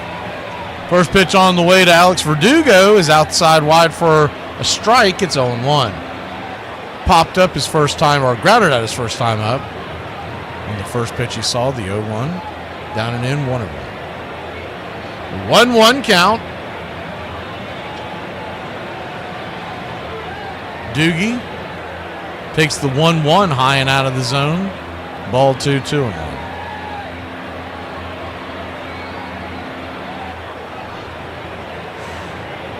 But yeah, that is dumbfounding, Chris, because nowadays I don't see why the Reds would be a thing in North Carolina. The 2-1 misses high and out of the zone, 3-1. If y'all have ever watched the shows I've done with our resident Reds fan that's here in North Florida now, and he does the show with me. It's a 3-1 down and in, ball 4. So that'll be a walk. And normally we do this for a base hit, but it is a brand new clip, so let's go.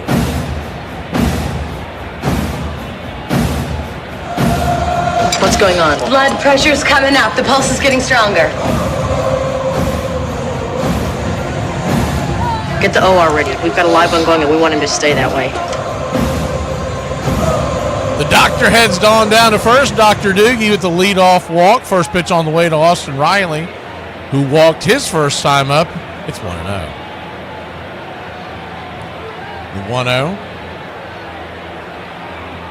Pitch on the way. Swing. Rifles it foul. Cutter back. 1-1. So what I was getting at was that the guy that's on the show, older guy, he grew up in the 70s in North Carolina, and that's why he's a Reds fan, is because that's the team that they got locally. Now, this is before you had all this Fox Sports South, which led to Bally's, which is now FanDuel, is the 1-1 pitch. Swung on. That ball's belted. If it's fair, it's gone. Is it? Is it? Get up, baby, and go! Rama-lama-ding-dong! You're my boy, Blue! His 6th homer of the year, 15th RBI.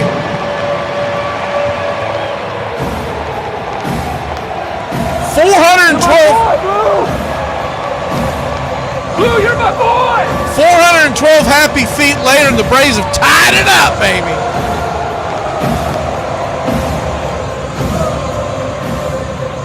But anyways, that's why he was a Reds fan, was because he grew up in North Carolina. Because when I first met the guy, I just always assume he grew up in Ohio. It's the first pitch on the way.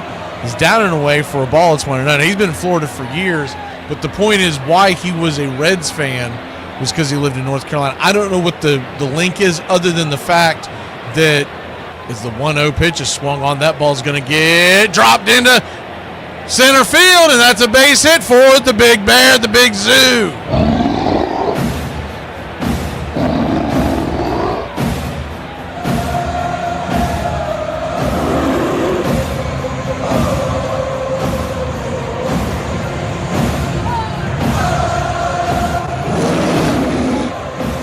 And they're showing the replay of that Riley home run. That thing was just clocked.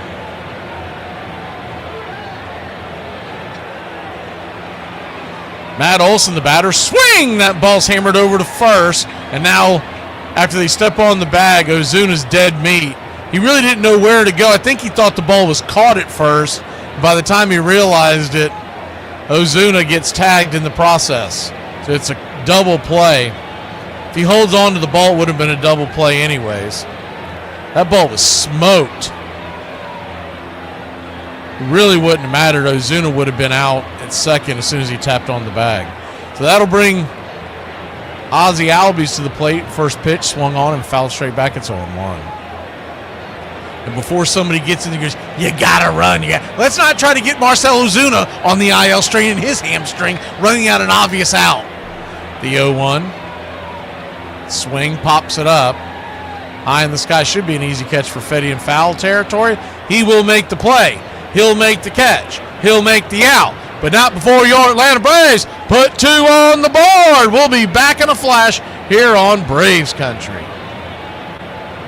If your name is Trevor and you live in South Carolina and you got a little sideways and decided to text your best friend's wife named Casey, you're cooked.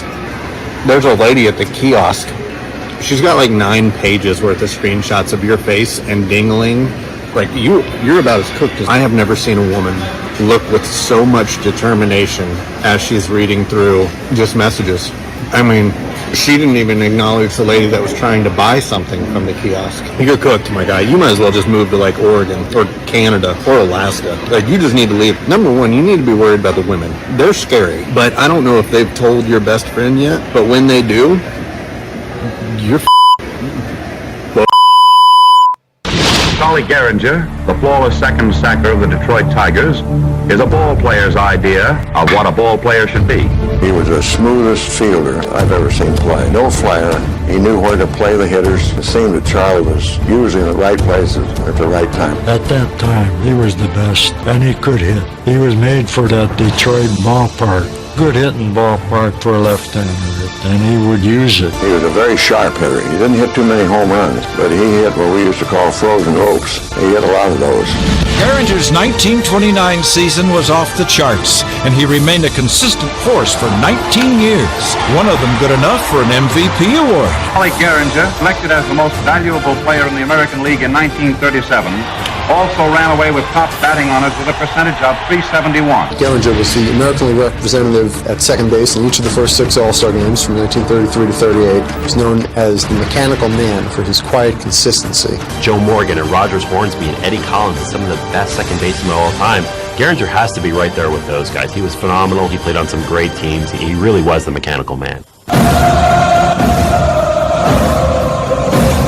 Welcome back to Braves Country Baseball. Appreciate you spending your Monday night here with us. First pitch on the way from Schwellenbach was fouled back out of play. Jordan Walker. It's 0-1. Jordan Walker, righty-righty matchup. The 0-1 misses way outside wide, 1-1. 1-1 count. Pitch swung on, chopped foul off the plate. 1-2. Walker, you see him, he looks a lot older. He's only 22 years old. And he is from Stone Mountain, Georgia. Went to high school in Decatur. 1-2. Swing and a miss, strike 3. Schwelly racking him up. Strikeout number 4, 1 away. Walker, by the way, he is 6'6", 250 pounds. He doesn't work out with the Cardinals. The Falcons ought to give him a call. First pitch swinging by Gorman. He'll pop it up. That's a major league pop fly just short of the warning track. Drifting over is Money Mike. He'll make the catch with that red glove. 2 down. Man, could he use a quick 4th inning. 2 up, 2 down.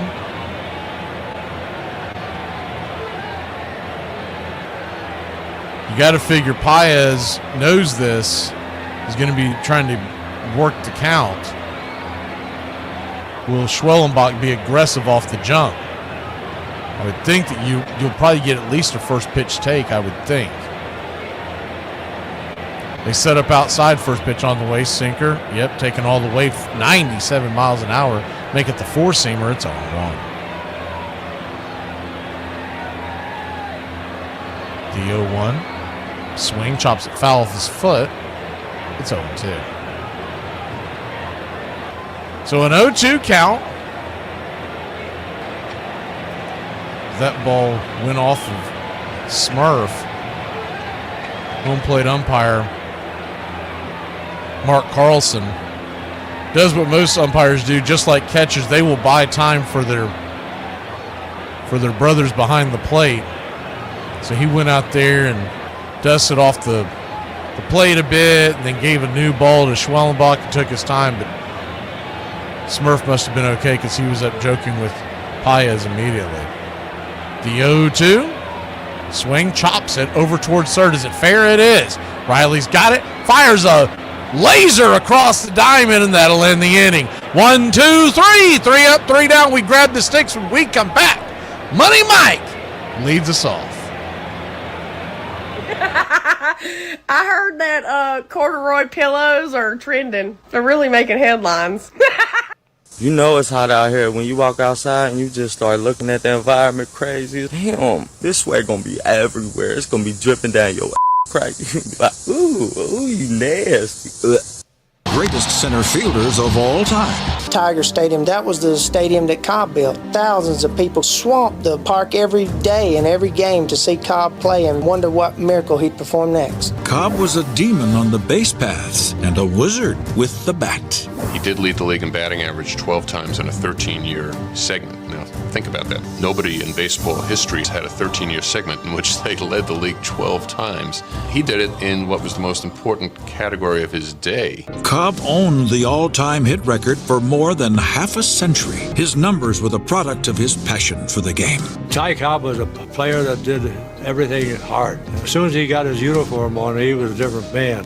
He hit those bases hard, and he went after that pitcher hard all the time. And that's just kind of a ball player he was. I think he got a pretty bad rap because he was mean and nasty in the early part of his career. It was that competitive fire that made him so great. You could talk about all you want. I don't care anybody else. Cobb was by far the greatest ball player ever lived. In 1950, there was a poll of who the greatest players were in various sports. Ty Cobb was the winner in baseball. He beat out Babe Ruth. And that sort of confirms the original Hall of Fame vote in 1936. Cobb got the most votes, 222, and that's how he was regarded by people who saw him play. Well, this is a great day in my life. I'm very happy to be here. I feel greatly honored, the privilege of being here.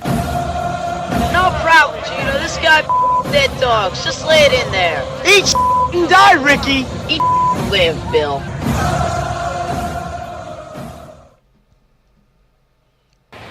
Welcome back.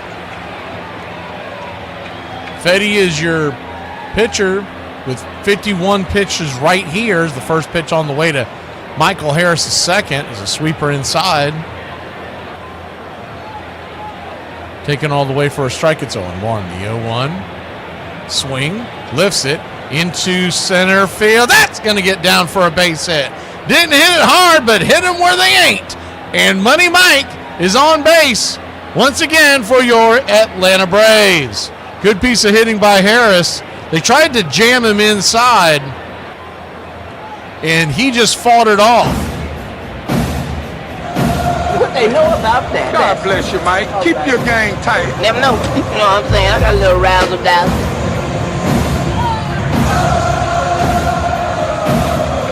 So 1 on, nobody out to start the bottom of the 4th. Smurf, your batter. First pitch on the way. 93 sinker at the knees. It's 0-1. They'll be trying to get Smurf to hit into a double play. We'll put it into the action mode so that y'all can see if there's a double play attempt or attempted steal. They're going to flip it over to first real quick to keep Harris close by. He was back well in time. Righty. Sean Murphy lined out his first time up the 0-1 swing, and that ball's belted high and deep. Going back on the track, making the catch for a loud out number 1. He just didn't have enough oomph on it. He got all of that one. Just got underneath it. That ball about brought rain before it was caught out there in left field by Newtbar. He fired it back into the infield. Harris retreated back to first, 1 away. Man, oh man, I thought he might have gotten that over that short wall over there. First pitch on the way to Kelnick is 91 cutter right down the pipe. It's 0-1. Infield is back and to the right, playing Kelnick to pull. The outfield is straight away. The 0-1 brings it down below the knees. Change up, 1-1.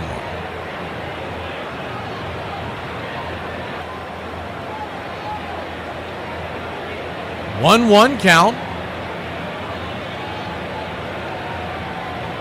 Fetty comes set. Flings it up there. Swung on. Chopped foul. 1-2.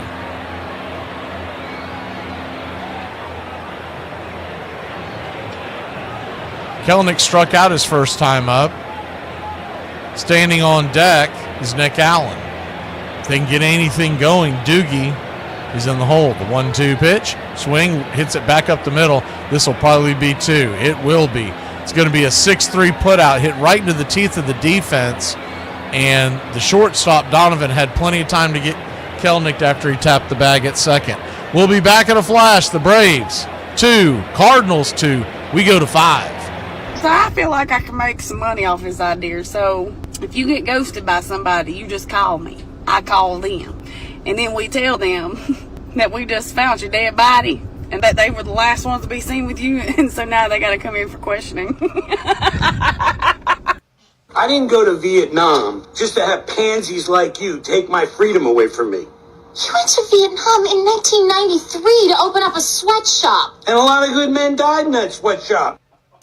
Joe DiMaggio had a sense of the game that very few athletes have ever had. He could throw, he could run, he could hit and hit with power. It made it look easy. He was my idol. Joe DiMaggio, I thought, was the greatest all-around ball player of all time. He was probably instinctively the best outfielder that ever lived. He would lope over there to bring it in. He was the smoothest center fielder I ever saw. Joltin' Joe led the Yankees to 4 straight titles. He had a lifetime batting average of .325 and a streak that may not be matched. Safe hits in 56 consecutive games, an all-time record. In 1941, the guy hits in 56 straight games, wins the MVP over Ted Williams, who had 406 that year. And in 621 plate appearances, strikes out 13 times. This is a power hitter. A truly rare breed that harnessed both power and discipline. There aren't many people who have home run totals that are that similar to their strikeouts. 361 homers, 369 strikeouts for his career, and more homers than strikeouts in 7 different seasons. One of the game's all-time greats, who always went all out in playing his way to the pinnacle of his profession. I saw DiMaggio play 5 years.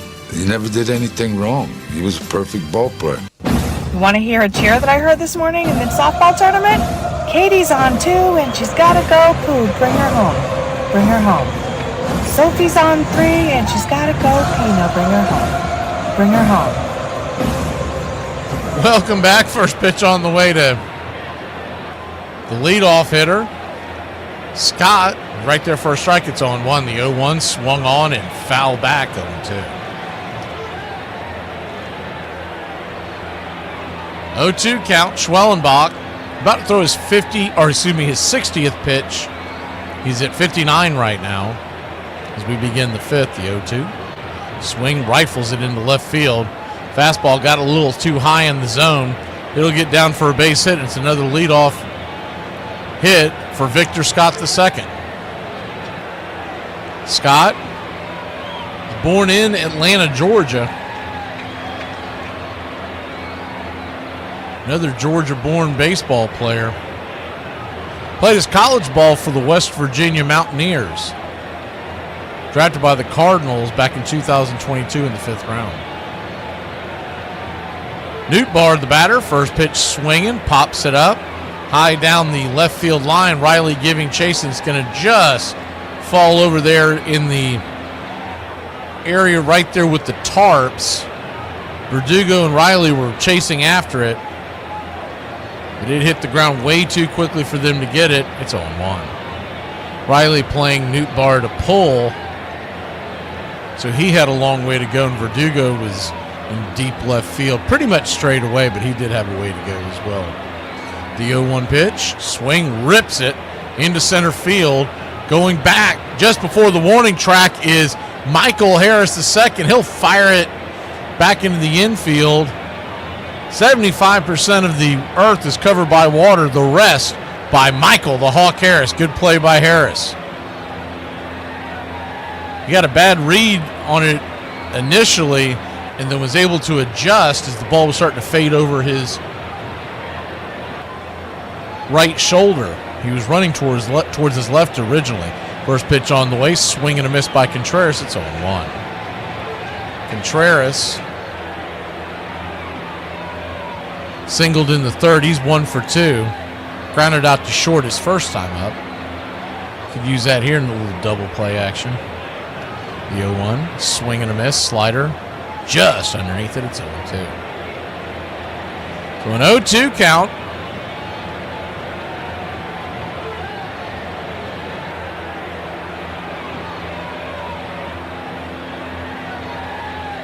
Braves 2, Cardinals 2. Top 5, the 0-2 pitch. Swing, chops it foul. Try to get him to chase a slider. Just got a piece of it to stay alive.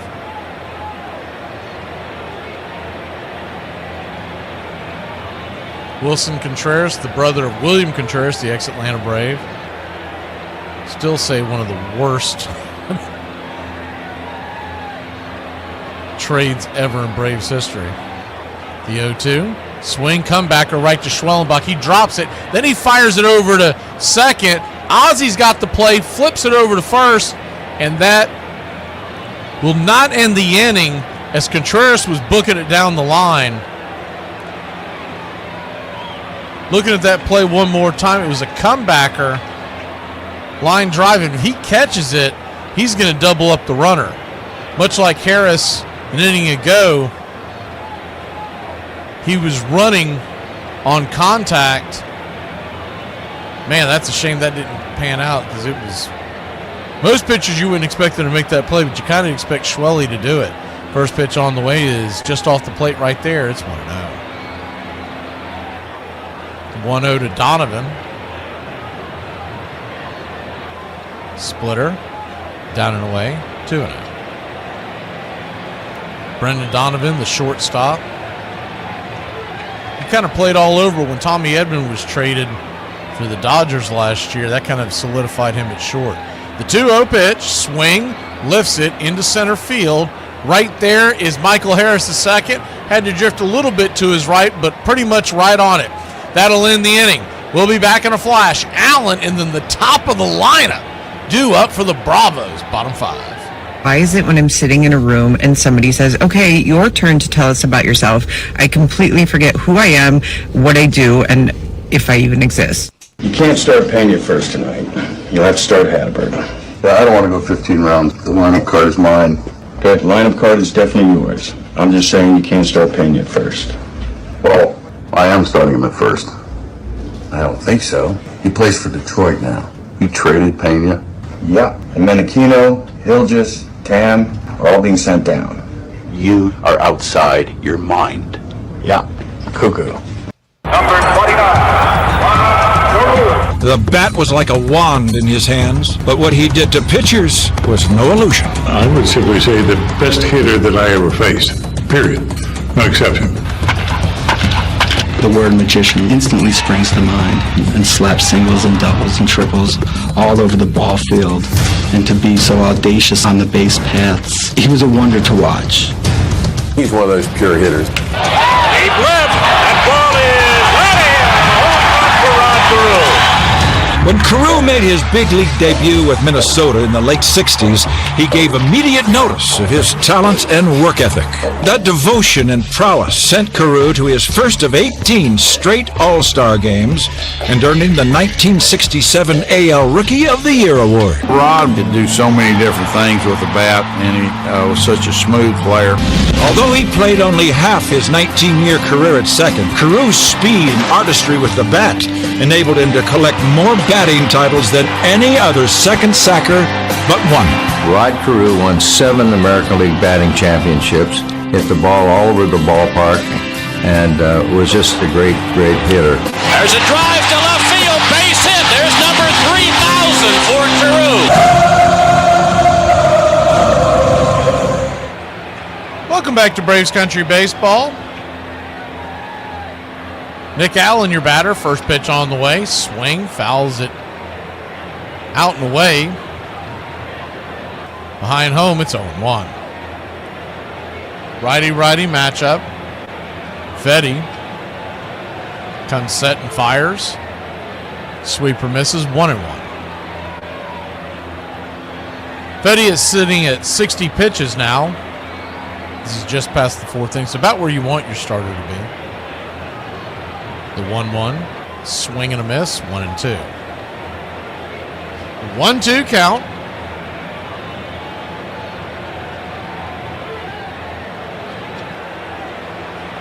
The pitch on the way. Caught, looking, strike 3. Allen. He must have been drinking some of that Riley juice where you just, with 2 strikes, think you're just going to will yourself to first.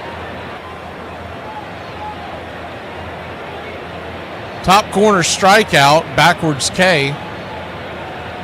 That'll bring the top of the order. Alex Verdugo. First pitch on the way is a sweeper. Man, that was a nice sweeper. Just smacked the inside track on the left-hand side. It's 0-1. The 0-1. 91 misses high, 1-1. 1-1 count. Verdugo walked in the 3rd and scored a run. The 0-1. Swing, pops it up. Got underneath that one. That'll be a easy out. Donovan making the play over there. F6 in your scorecard, 2 away. 2 down, and Austin Riley coming to the plate. He tied this game up the last time up with his 6th home run of the year. A monster shot into the left field stands. First pitch, 94. Smacks the black on the outer edge. It's 0-1. The 0-1. Swing. Lifts it into right field. Going back, making the catch at the warning track is Jordan Walker, and that'll end the inning. Really quick inning for Fetty, not what you want if you're the Atlanta Braves. We'll be back in a flash. We head to the 6th. Tied at 2, the middle of the order due up for the Redbirds. If you've ever looked at a map of the European Union, you'll notice an awkward blob in the middle which doesn't belong to it, and that blob is Switzerland. Switzerland is famously neutral, and in addition to not being a part of the EU, it's also not a member of NATO, and it didn't even join the United Nations until 2002. Hasn't fought a single war in over 200 years. Why is it that Switzerland has been such a stable and safe place for centuries? The answer lies in the geography of Switzerland. The country can be divided into 3 separate parts. In the south are the Swiss Alps, a gigantic mountain range that covers most of Switzerland's territory and separates it from Italy and Austria. To To the west and north are the Jura Mountains, a range much smaller than the Alps, but still large enough to separate the country from France. And finally, there is the Swiss Plateau, a basin dotted by rolling hills, rivers, and lakes that is home to most of Switzerland's population. It's no accident that Switzerland's major cities are all located in this region instead of the other two. Switzerland's plan for dealing with a potential invasion from anybody was called the National Redoubt, and it was essentially intended to make any possible enemy look at the map, look at Switzerland, and think to themselves, no thanks, as Switzerland continues to have mandatory male conscription. All men have to serve in the military for 170 days and receive basic training. They enter into the reserves afterwards and keep their rifles at their home. Switzerland has the ability to mobilize over 200,000 soldiers within 72 hours of an emergency being declared. In addition, every road, bridge, tunnel, and railroad in the country has been designed in a way that they can be remotely blown up to deny a possible invader from ever using them. There are over 3,000 of these points that can be blown up inside of the country, including entire mountainsides that can be detonated to cause a landslide to block off entire roads.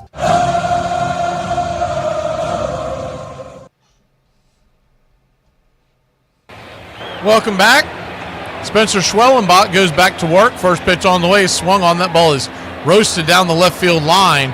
Arenado digging for second, and it's going to be a leadoff double for the Cardinals. A hanging slider.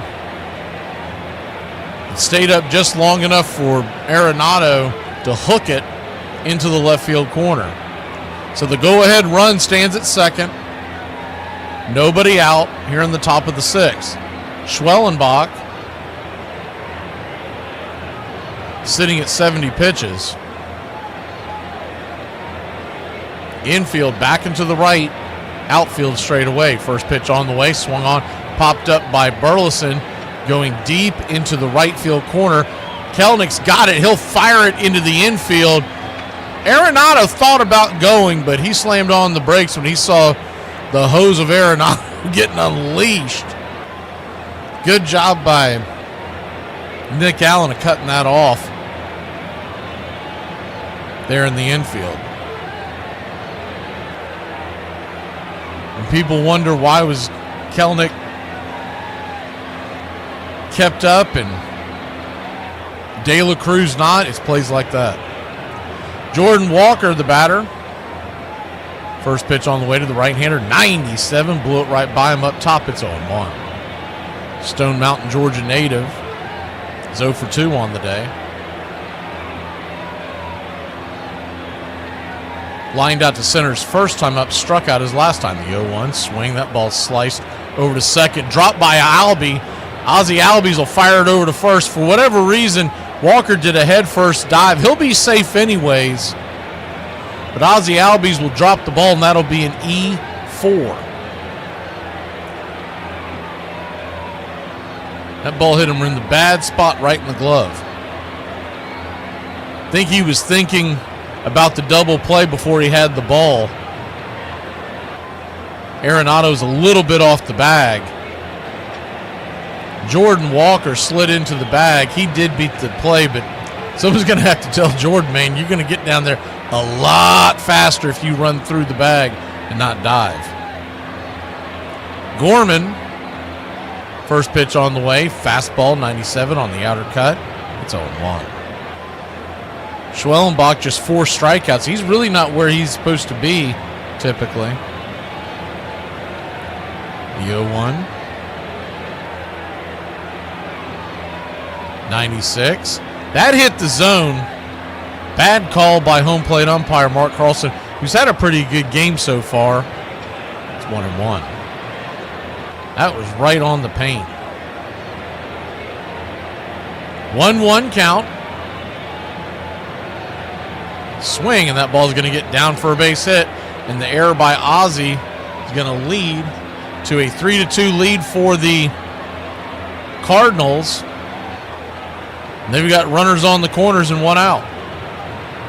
And we could have been out of that jam. Instead, the E4 will send home the runner.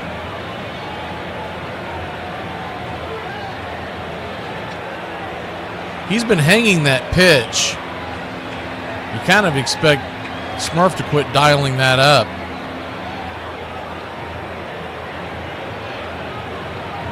First pitch on the way to Paez is inside 95, just misses. It's 1-0.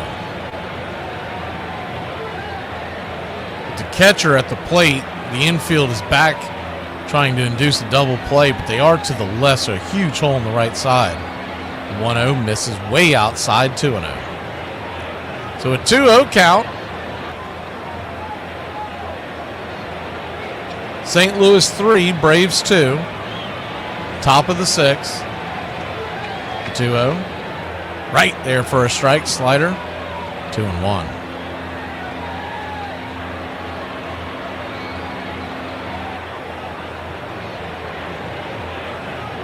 Two-one count. Pitch, swing, fouls it back 95 miles an hour. Fouled that back straight into the night. It's 2-2. Deuce is wild here in the top of the 6th. The Cardinals have grabbed the lead. Runners on the corners and 1 out. Big at bat here. Schwellenbach could really use a strikeout, but a pop-up or a double play would suffice as well. The 2-2. Swing and a miss, strike 3. Got him with the splitter. Good pitch by Schwelly. 2 away. It's really strange. We have not seen that splitter much tonight. Coming into the game, it was his third most used pitch. He really leans on the four seam and the slider. And then the splitter. After that, it's the sinker, cutter, and curve are about even. But tonight, he has not used that splitter much. First pitch on the way, swung on, popped up by Scott. Coming in, actually going back and drifting back will be Allen, the shortstop, calling off Harris, who was coming in. So that'll end the inning. Could have been worse. Give up 1. We go to the bottom of 6. The Big Zoo leads us off when we return.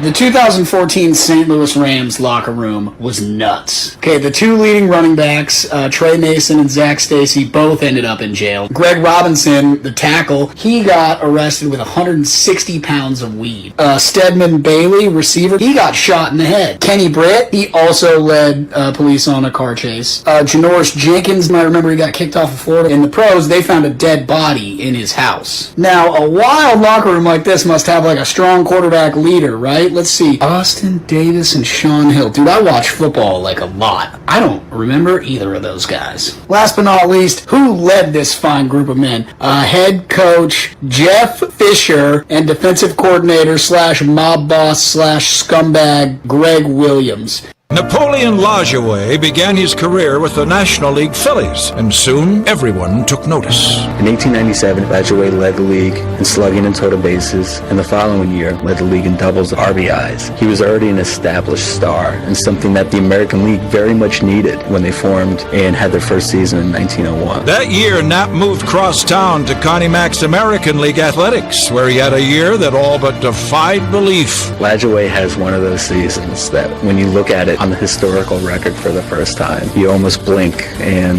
turn your head and come back and make sure you saw the numbers correct. He hit .426 that year. He won the Triple Crown and was far and away the best player in the American League. Lajoie was a huge man for a second baseman. He was 6'1", 200 pounds. We tend to think of Lajoie, because of his size, as something of a Fantasia elephant at second base, a lumbering sort, but all of the contemporary reports, and even his Hall of Fame plaque, refer to him as the graceful Larry Lajoie. Lajoie moved on to Cleveland early in the 1902 season and became so identified with them that the club came to be known as the Naps.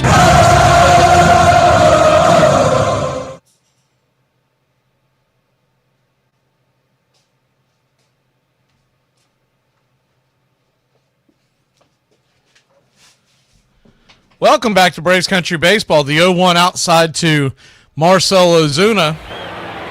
Misses. It's 1-1. The 1-1. Down below the knees. 2-1. First pitch that you missed of the at-bat was a called strike.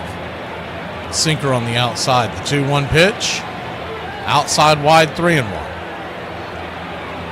The 3-1 count. Ozuna 1 for 2 on the day. Singled to center his last time up, excuse me. The payoff pitch, or the 3-1 pitch. Swing. That ball's lifted. That ball's going to get down for a base hit. So how about that? The Big Zoo. 2 hits on the day. That click-clacked. We got one on. Nobody out. And the Ice House coming to the dish.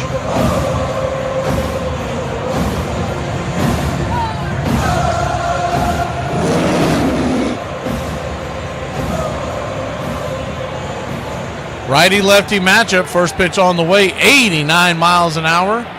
Up there, top part of the zone, it's 0-1. Olsen 0 for 1 with a walk in the first. His last time out, grounded to a double play. He smoked the ball, but it was right at the first baseman. The 0-1. Sweeper. Misses down 1-1. That pitch looked like it hit the zone.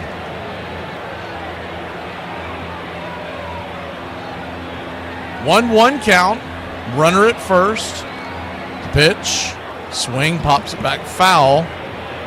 Down the left field line. Just bends out of play. Lars Nootbaar, the left fielder of the St. Louis Cardinals, was giving chase, but he ran out of room. Ball landed in, we'll call it the second row, right there in the indention.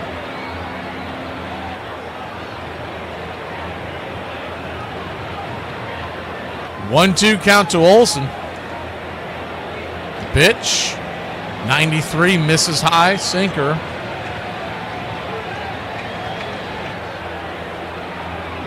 That evens up the count, 2-2. 2-2 count. Standing on deck is Ozzie Albies. The pitch, swing and a miss. Cutter got him. One away. He was just behind that pitch. He must have been sitting on the soft stuff because that 91 cutter jumped on him like it was going in the high 90s. We know Olsen can usually demolish a pitch like that. Ozzie Albies will be trying to make up for his error. First pitch on the way. 89 changeup. Misses just below the knees. It's 1-0. Braves have had 2 errors tonight. One by Olsen, one by Ozzie. The 1-0. 91 hits the top of the zone. Cutter. 1-1. Same thing he did with Matty to get his first out. His first strike. The 1-1 count. Ozzie Albies 0 for 2. The pitch. Swing. Pops it up. High and out of play. It's 1-2. Braves trail by just 1. We're here in the bottom of the 6th. 1 out.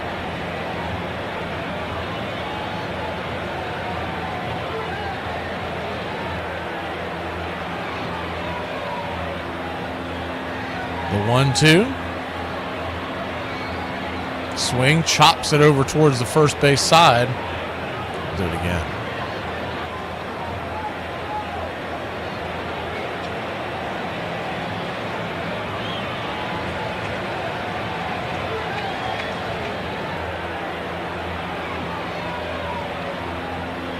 Fetty now at 81 pitches.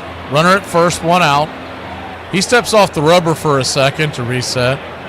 Standing on deck is Sean Murphy. The 1-2. Swing, pops it up. High in the sky, behind second base, making the catch is Donovan. 2 outs. So it'll be up to to Michael Harris II. Sean Murphy will move on deck. Ozuna fights his way aboard. Leadoff single, and now we got 2 outs. Harris digs in. Left side of the plate. Righty-lefty matchup. Here's the pitch. Swing. Fisted foul. Down the line. It's 0-1. Fetty just at 83 pitches, so he probably and most likely will go out there for 7th inning unless the Braves can knock him out here. Harris 2 for 2 with 2 singles. The last one he just kind of fought it off and fisted it over the infield. The 0-1 swung on and lifted. That'll be a lazy fly ball to center field, and that'll end the inning. Ozuna works his way aboard, and then we go down 1-2-3. We go to the top of the 7th, trailing by 1 here in God's country. I need help. I need to know if this baseball team name makes you uncomfortable. I coach youth baseball, 10 and under. So, the team is coming of age, but still, trying to be cool and hip with trendy words. And sometimes they just don't know any better. I decided that we were going to do some really cool, flashy uniforms, some cool colors. So we're talking black, teal, hot pink, purple. Like, the boys are pumped for these uniforms. So I sent them some mock-up logos, and I'm like, hey, y'all, we got to come up with a team name. The boys must have talked, and they came up with the name Drippy Donuts. I just thought they were talking icing drippy. Well, then one of the coaches was like, that sounds like something we need to take a shot for. The second baseman, Joe Morgan.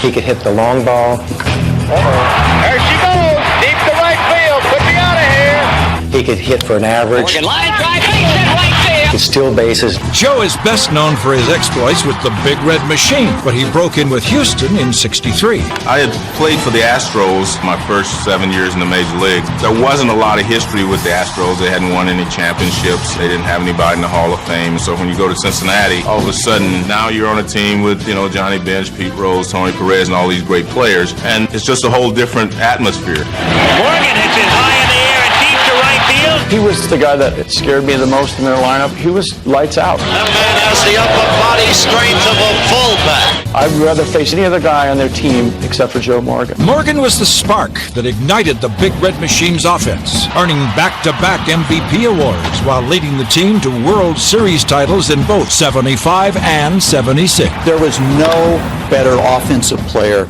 in the National League, and I suspect in all of baseball, there in that run that Joe Morgan had. I'm just here to say that I may not be to y'all, but the crackhead down here at my local corner store told me that I was built like one of them Baywatch girls. So,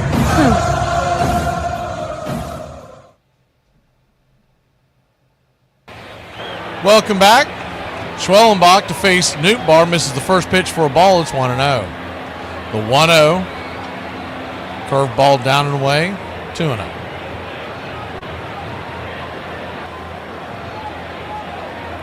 Braves trail 3-2, top of the 7th inning. The 2-0 swing and a miss splitter.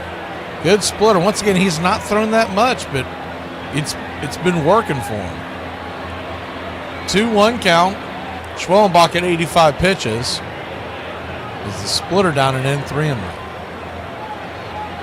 Dylan Lee is warming up in the bullpen.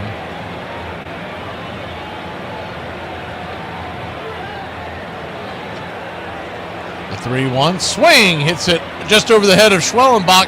Allen's there. He'll fire it over to first. A 6-3 put out. One away. Good defensive play by Allen. Schwellenbach tried to lift his glove and steal it from the sky. Thankfully, he missed it.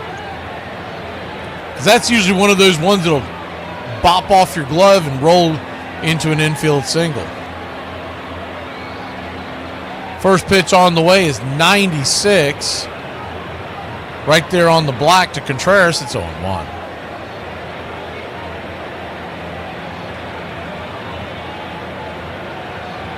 The 0-1 swung on, comebacker to the mound. Schwellenbach has it. He'll flip it over to first. 1-3 on the putout, 2 away.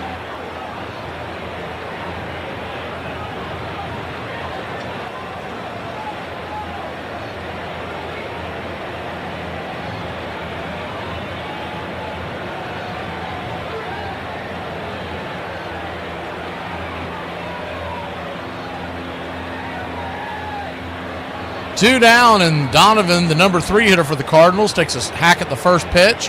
97 miles an hour, slices it down the left field line. 0-1.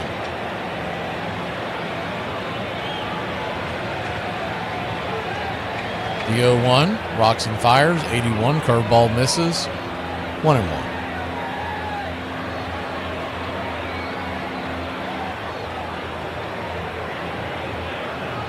1-1 count. Schwelly brings it, swing, chops it over towards Olsen. He'll step on the bag as he flips it to Schwellenbach. Schwellenbach will step on the bag, and that'll end the inning. Schwelly's at 91. He might go an extra inning past this. We'll be back in a flash. Get up and stretch, Braves country.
Welcome back.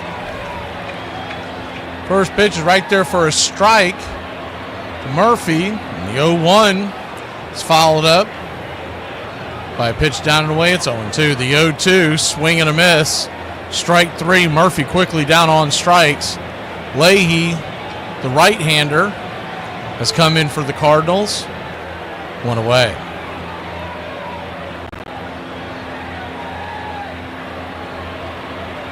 One down. Kid Kelnick, your batter.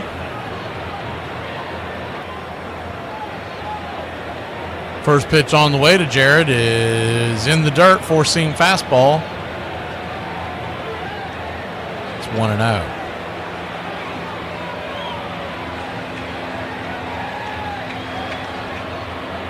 The 1-0. Kyle Leahy rips and fires in the dirt, changeup. 2-0. Kyle Leahy, 27-year-old from Boulder, Colorado. Played his college ball at Colorado Mesa. The 2-0 pitch. Swing, chased a four-seam fastball down below the knees. 2-1. He was drafted by the Cardinals in the 17th round in 2018. Been up with the Cardinals since 23. Lifetime ERA of 4.12. The 2-1, swing and a miss, 96, 2-2.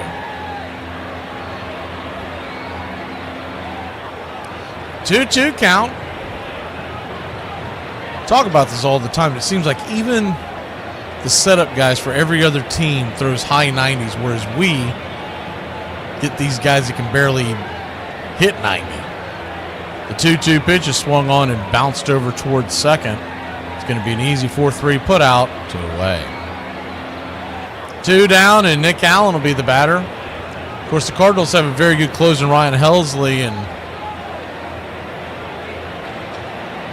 he should be well rested. I'm going to check his availability, but he should be good to go tonight. The first pitch on the way, 95, sinker up top. It's 0-1.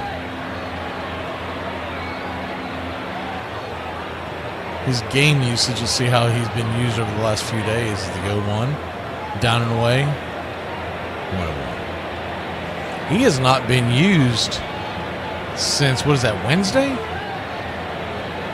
Yeah, Wednesday. 1-1 count, misses high, 2-1. You never know, they might bring him out for more than one inning. We might see him in the 8th. 2-1 count. Pitch, swing, chops it off the plate.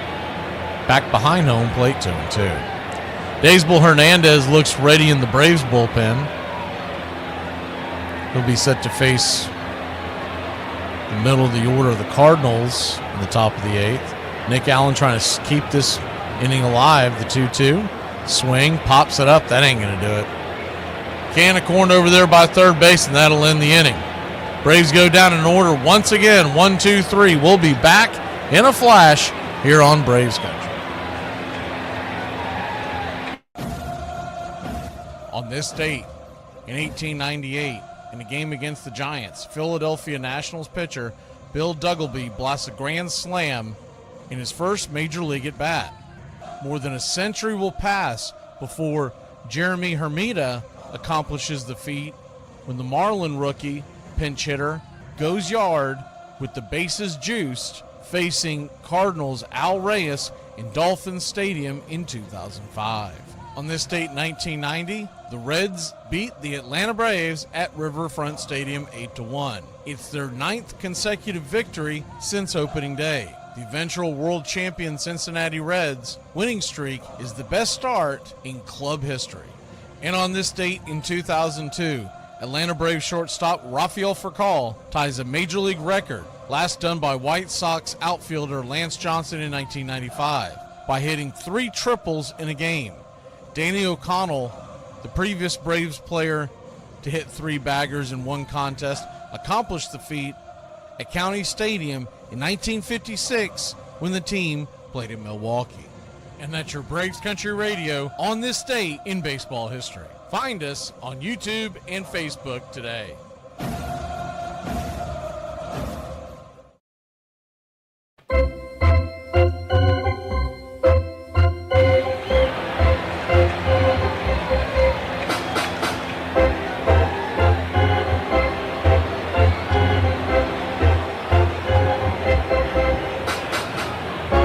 It's getting late early here. Braves and Cardinals heading to the top of the 8th. We started this game, about, let's say, an hour and 40 minutes ago.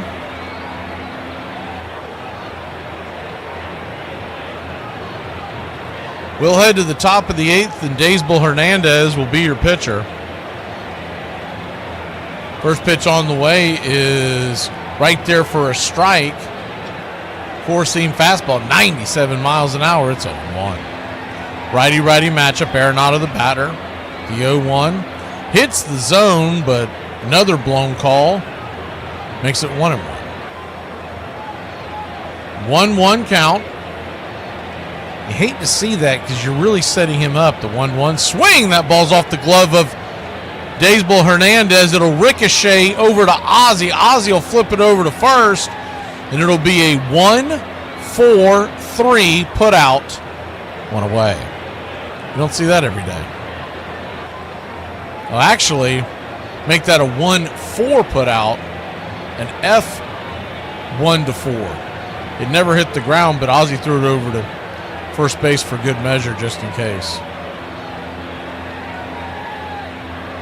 First pitch on the way is a slider to Burleson. Misses for a ball. It's 1-0. Righty, lefty. The 1-0 in the dirt. 2-0. Burleson has given us problems in the past. It's keeping him quiet tonight. It's not been easy. The 2-0 slider hits the side of the zone. 2-1. 2-1 count. Pitch on the way.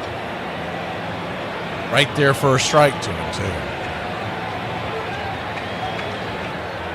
You're just joining us. Top of the second inning of the 2-2s in the dirt, 3-2. Cardinals scored the first run of the game with a single to right and a throwing error by Olsen. It's the payoff pitch. Did he go around? They checked down the line. He did not. So Burleson finds his way aboard. 1 on, 1 out. Later on in the second inning,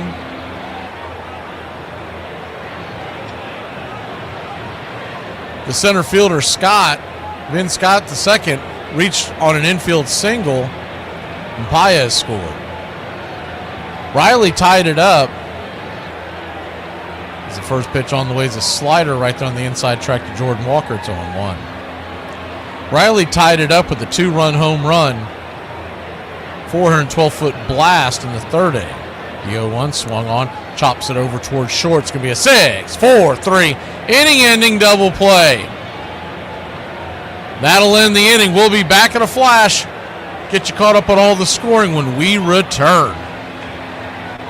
Who the is Raul? What are you talking about? Right there. Who's that? Oh, autocorrect wants to autocorrect my ass. Who's Raul? Think about it, Paul. Think about it, it's Raul. R-A-U-L. R-A-U-L. It autocorrected. Who the Raul? Oh my God, that was supposed to be a P. I did not. Powell? How do you spell your name? P-A-U-L. And what does that say? Raul. R-A-U-L. Oh my God. You just showed me. What the hell? Exactly. Now that you mention it, though, Mom, I'm actually meaning to ask how Raul's been doing. What? Who the Number 2. Confidence, to my way of thinking, is the most important thing. Confidence was something Eddie Collins never lacked. They don't call you cocky for nothing. Every player, when he goes to that plate, ought to feel the pitcher can't get him out. Eddie Collins could do it all. Hit, run, field, throw. He was a magnificent ball player. Eddie played 4 different positions his first 3 seasons, but by 1909, he became a fixture at second for the Philadelphia A's budding infield dynasty. Collins was the star of the $100,000 infield. If you're going to look at monetary value, he was worth $80,000 of the $100,000. Collins captured the American League's Most Valuable Player Award in 1914 and helped his ace secure 3 World Series titles in the course of 5 years. People think about dominant as 40, 50 home runs, but you can dominate by being a little guy who hit for high average. Or by stealing bases, which Collins did with alacrity, leading the league 4 times, stealing a career-high 81 in 1910, and finishing with the most thefts ever by a second baseman. I would argue that Eddie Collins is still the greatest second baseman baseball has ever seen. You can bring up Nap Lajoie, you can bring up Joe Morgan. I'd take Eddie Collins. From Bobby Boucher to Rick Vaughn, who's your favorite fictional sports athlete from a movie?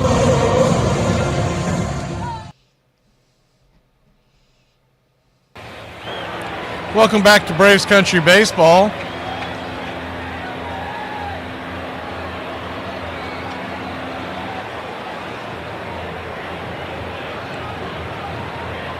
Alex Verdugo will lead us off. So the 1-2-3 hitters, Verdugo, Riley, and Ozuna here in the bottom of the 8th. First pitch on the way from Phil Matone is a sinker down and in for a strike. It's 0-1. The 0-1.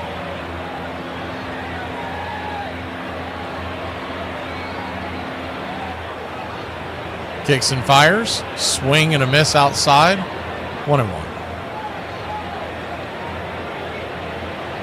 1-1 count.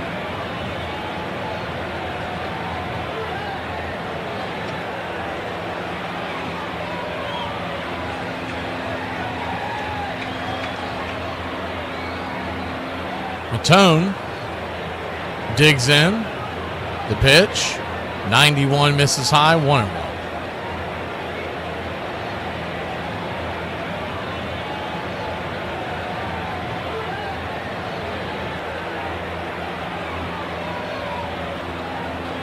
Matone fires his fourth pitch of the outing.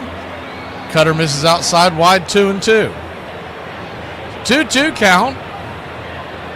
Gavin Lux has just hit a 2-run home run to make it 6-3. Marlins still lead. And the Phillies and Mets, we even talked about this. They start a series tonight. Mets lead the Phillies 2-0. The 2-2 misses high and out of the zone, 3-2. It's 2-0 New York in the top of the 7th inning.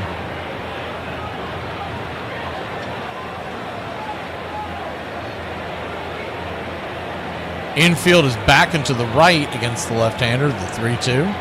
Caught looking, strike 3. Got him with the sweeper. 1 away. Absolutely buckled him. Verdugo knew it.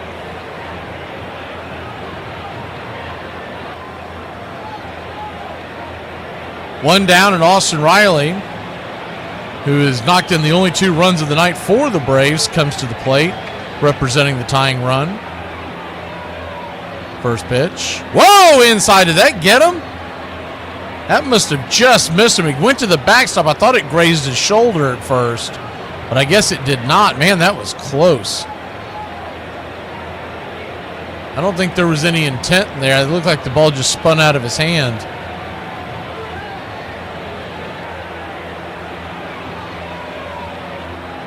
Matone apologizing for it, so I seriously doubt there was any intent there, but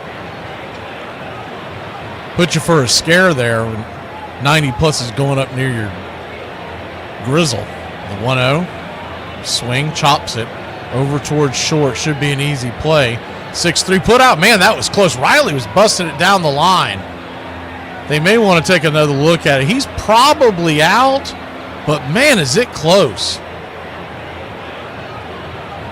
I mean, if he's out, it's by a quarter step. That is bang, bang, and they do want to challenge it. You might as well. You're in the 8th inning. In the 9th, it's up to the... Man, that is right there. I mean, they're going to have to slow that down about 9 times. I think he's actually safe. The problem is where that angle is on the camera, you're going to have to assume... See, here's a better angle. Yeah, he's safe. It's barely, but he is safe. They should be overturning it because by the time it hits the back of the glove, he is definitely on the bag. I thought that was awfully close. Riley's coming out of the dugout now, seeing if it gets overturned. He was hustling. Gorman, he didn't dawdle. He chucked it down the line, but he didn't get a whole lot on it as his momentum was kind of heading towards left field. It should be overturned, but we've been screwed so many times by the replay booth in New York, I don't assume anything. But it should be. Let's see what we got here. He is safe, so how about that? Maybe we get a rally going here, huh? Huh? Huh? You're my boy, Blue! Blue, you're my boy! That extra bit of oomph as he busted it down the line. He wasn't Cadillacing at all. That could be the difference here. And that'll bring the ice house to the plate. Excuse me, the Big Zoo to the plate. The ice house moves into the on-deck circle. We do have 1 out, so you got to worry about the double play, but first pitch on the way. 90 below the knee, sinker misses. It's 1-0. Ozuna 2 for 3 with 2 singles. Be a good time for him to go big fly here, wouldn't it? The 1-0. Pitch misses down and away. Ball 2, 2-0. Infield is back and to the left.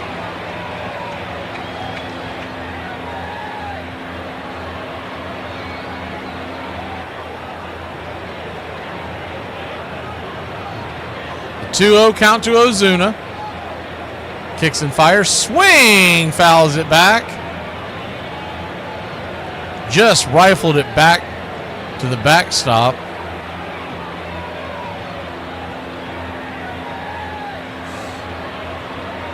So a 2-1 count.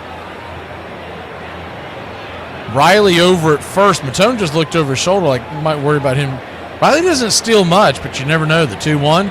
Cutter misses outside, wide ball, 3-3-1. I do know Matone pitched yesterday because I had that on in the background while our game was going on. I usually try to keep an eye on the team that we're about to play. I saw him in use yesterday, so I don't know. I have to look at it here in a second to see is the 3-1. Curveball drifts inside, hits the inner part of the plate. Good pitch by Matone. That's a veteran curveball there, 3-1 count, and it started so far inside that Ozuna just gave up on it, and it just came inside. Olson stands at on deck. Riley at first. Ozuna is at the plate. The 3-2. Outside wide ball 4. So he'll head on down to first. We have first and second, one out. See if the Braves may pinch run for Ozuna as we're in the 8th inning. You hate taking his bat out of the lineup, but at the same token, they're going to pinch run for him. I thought they might. I would assume it's going to be Eli. Yeah, it'll be the Book of Eli coming in, Eli White.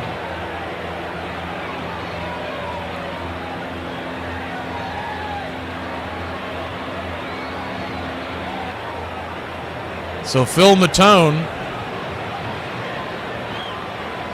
By the way, his nickname I just saw is Spin Rate. I'm sure there's a story behind that.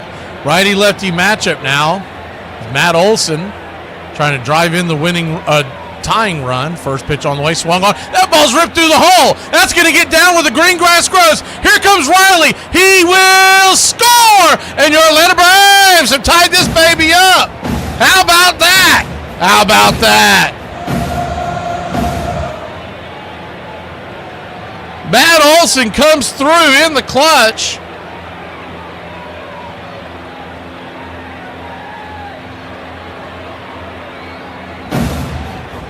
This is not watered down. This is Ice House. Hard hit ball through the infield. Smooth as it gets. On the right side. And Riley head first slide, smacked his face on the ground. Looked like a little leaguer, but you got to love it. So runners on the corners, one out, and Ozzie Albies, who hasn't had a very good night at all, on the field or at the plate, stands in. He's 0 for 3. He's got an error, but he could make up for it with one at bat. A fly ball would definitely score Eli as long as it's not a can of corn. With his speed, the 1-0, outside wide 2-0. If you're playing this forward in your head, Michael Harris II is on deck. Smurf is in the hole. Chop going on through. As the 2-0 misses outside, 3-0.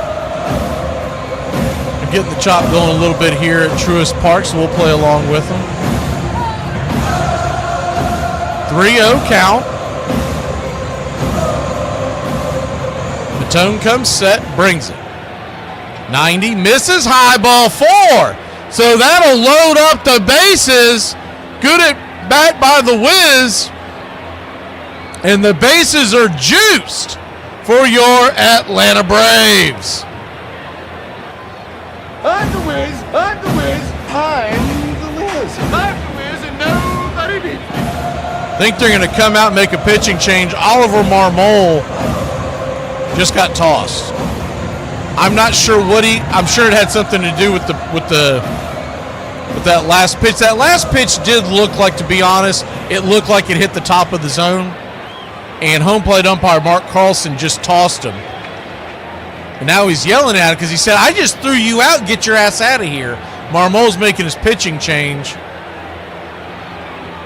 And honestly, Carlson has a point, because if you're out, you can't say anything to the pitcher that comes in. We'll take the break with them. Marmol is gone. The bases are juiced. That was a bad call, I'm not going to lie, but we'll take it because we've had a lot of them, not just tonight, but in the last couple of weeks. We'll be back in a flash, Braves country.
Jojo Romero, 4.7 ERA, 4.7 ERA, I should say.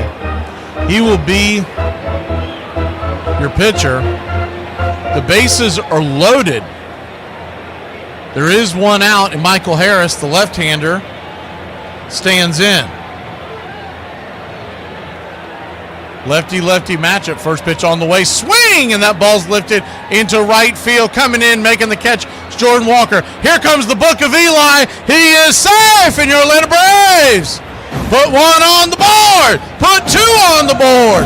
We got a 4-3 lead, and eyeglasses will be warming up, baby. Let's get it.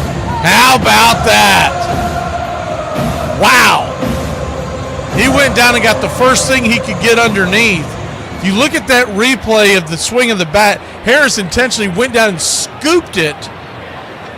It was a changeup. A little surprised he didn't come in with the hard stuff, but it was a changeup as the first pitch on the way to Smurf. That ball's belted deep, going back on the track. Is it gone? Get up, get up, get up. It is gone, baby. How about that? A very Smurfy hit indeed. A 3-run jack. And the Atlanta Braves have put a touchdown on the board. It's 7-3. Let's get it. How about that? Holy cow.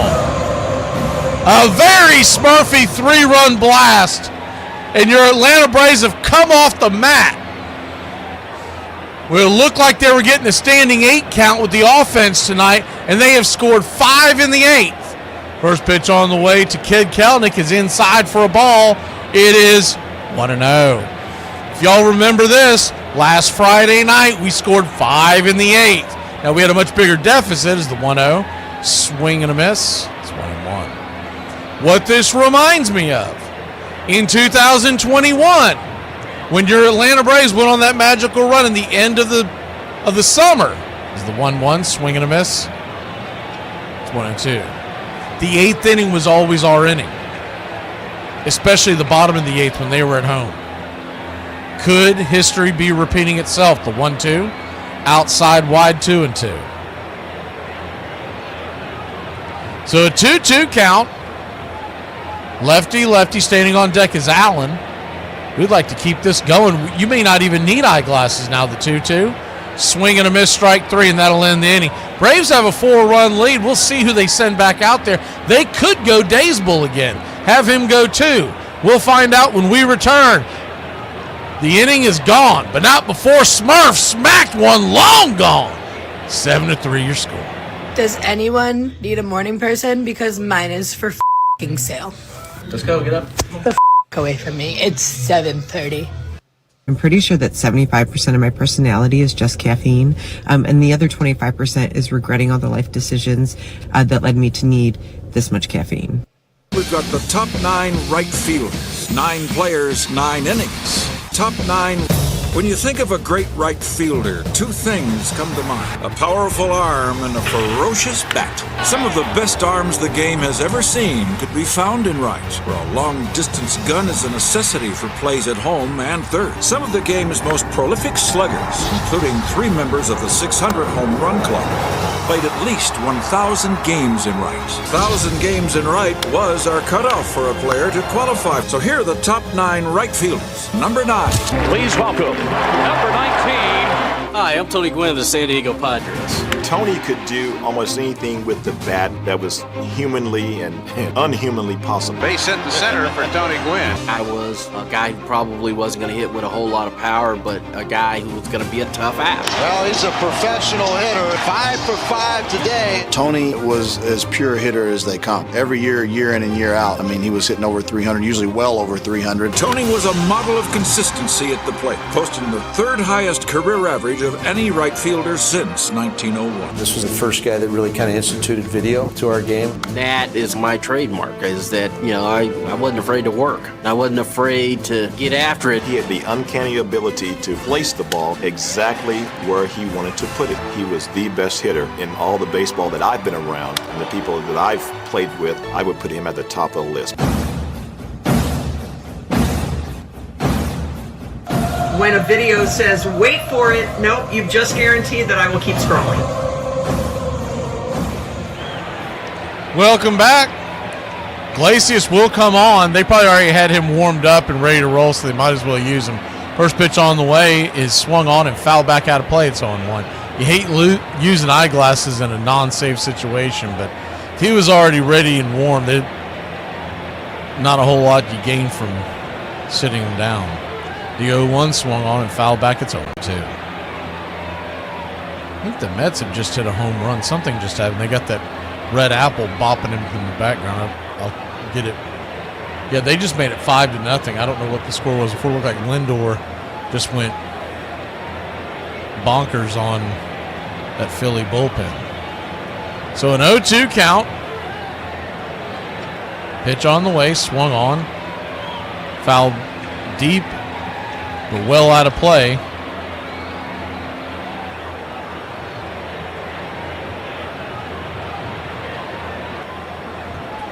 The 0-2. Down and in 1-2.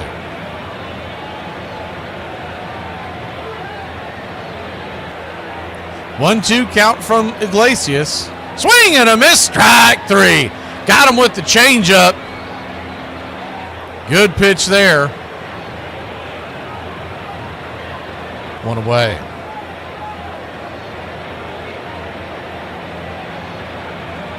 Got him chasing there in the dirt. Once he gets ahead of you like that, it is really hard to lay off that pitch. First pitch on the way is a sinker, down and in. 1-0. Righty-righty matchup, the 1-0. Kicks and fires. 96 misses high. Paez 2-0. 2-1 count. Or 2-0 count, excuse me. Pitch. Swing and a miss. 2-1.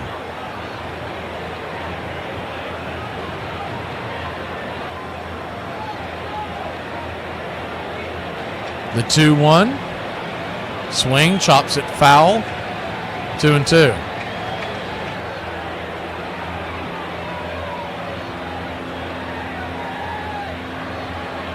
Braves 7, Cardinals 3. If you're just missing it, you just joined us, you missed a hell of a comeback. Braves were trailing 3-2. Really stagnant offense all night long, and then in the 8th inning, once again, they score 5, get off the mat. The 2-2.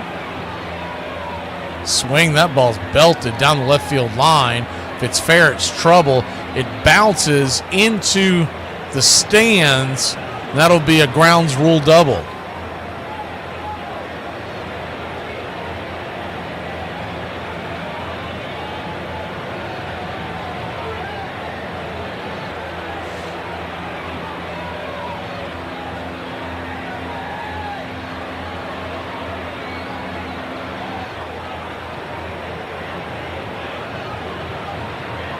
One on, one out. First pitch on the way to Vin Scott the second. He's down and in for a ball. It's 1-0. Scott is 2 for 3 with 2 singles and an RBI. 1-0. Sinker misses. 2-0.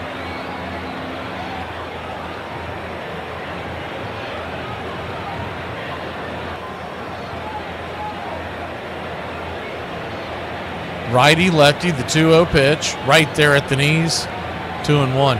One of the problems I have when they bring in a closer in a non-close situation, normally those competitive juices aren't going because they're so used to being in a game, whereas the 2-1, swing, that ball's rattled down the corner, that's going to score a run.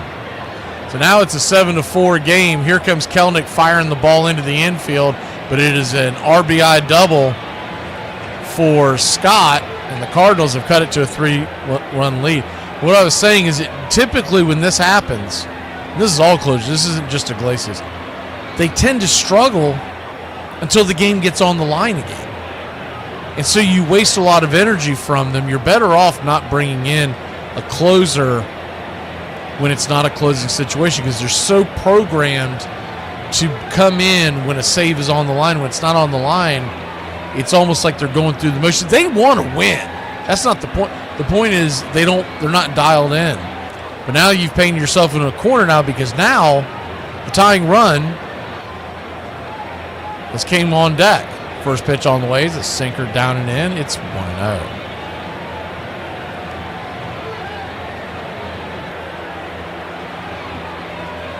The 1-0. Swing, fouls it away, 1-1.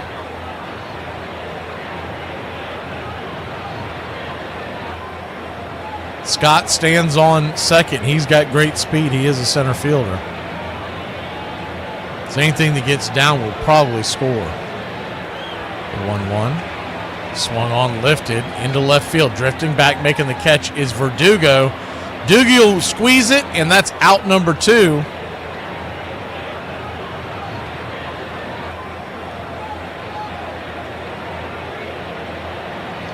Two down.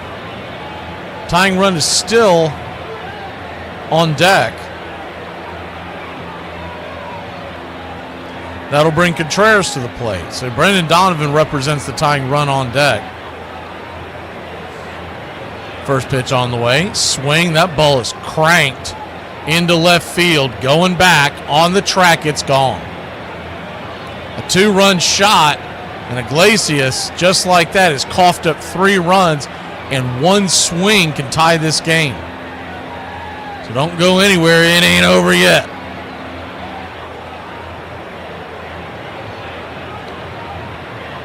Not so fast, James. That ball was absolutely obliterated. It was a hanger. Really seems like the time you go out there and talk to Iglesias. But we know what's going on in the dugout.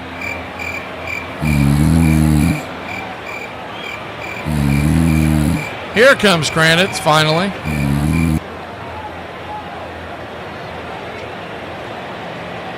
Iglesias has thrown 18 pitches.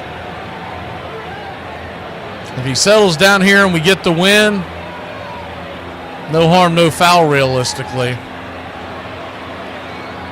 These closers, it's the craziest thing. If the game is not on the line, the save is not on the line, or they're not coming in with the game tied, they're just programmed differently because for so many years they come in and the game is on the line. You put them in a situation where it's not, they don't tend to be sharp. That pitch misses as Kranitz goes back to the dugout. It's down and away. It's 1-0. 1-0, misses. 2-0. So a 2-0 count. He's not hitting anywhere near the zone. You got Arenado on deck representing the go-ahead run. The 2-0, nowhere near the zone. Ball 3-0. A 4-seam fastball, nowhere near it. Got to figure Donovan's going to be taken all the way here. 3-0. Just caught the outer edge, 95 miles an hour. 3-1.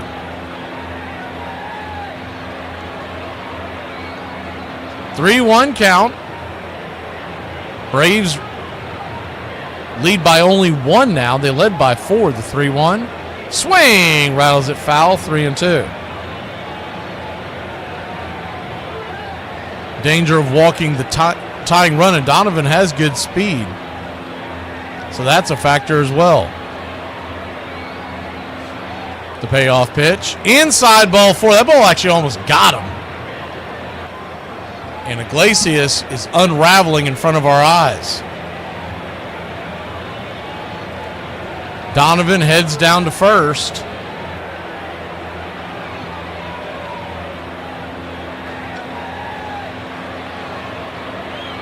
Nolan Arenado will come to the plate, and we know he is a danger. First pitch, swing, taps it in front of the mound. He's out! Smurf taps him on the chest. It barely dribbled out in front, and he's out. Woo! Sometimes it's better to be lucky than good. Braves win. Braves win. Your Atlanta Braves win. Whiskey for my men. Beer for my horses. Holy Toledo.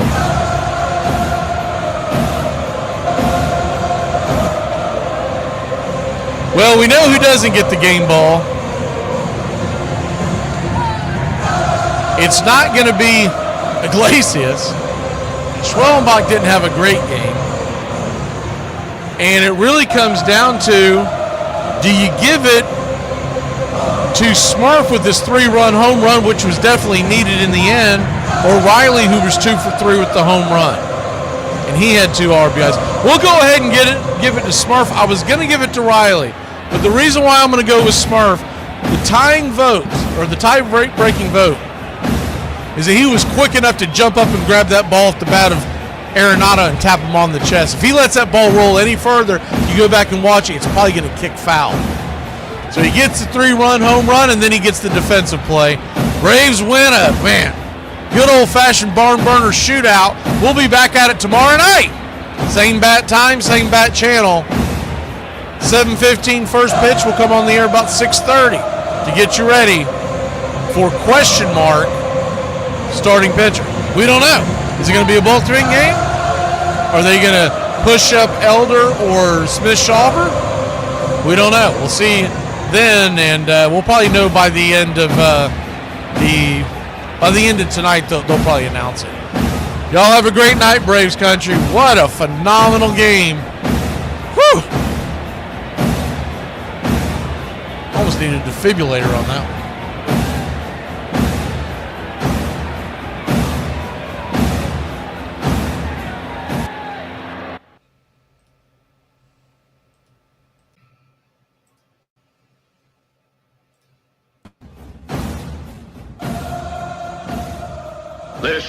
There's something kind of about a kid that's never played baseball. It is the American game. That's just what it is. And actually, I can feel like I'm 15 when I'm talking baseball. I'm watching baseball. This is it. It does this. It can do this to any. It brings you back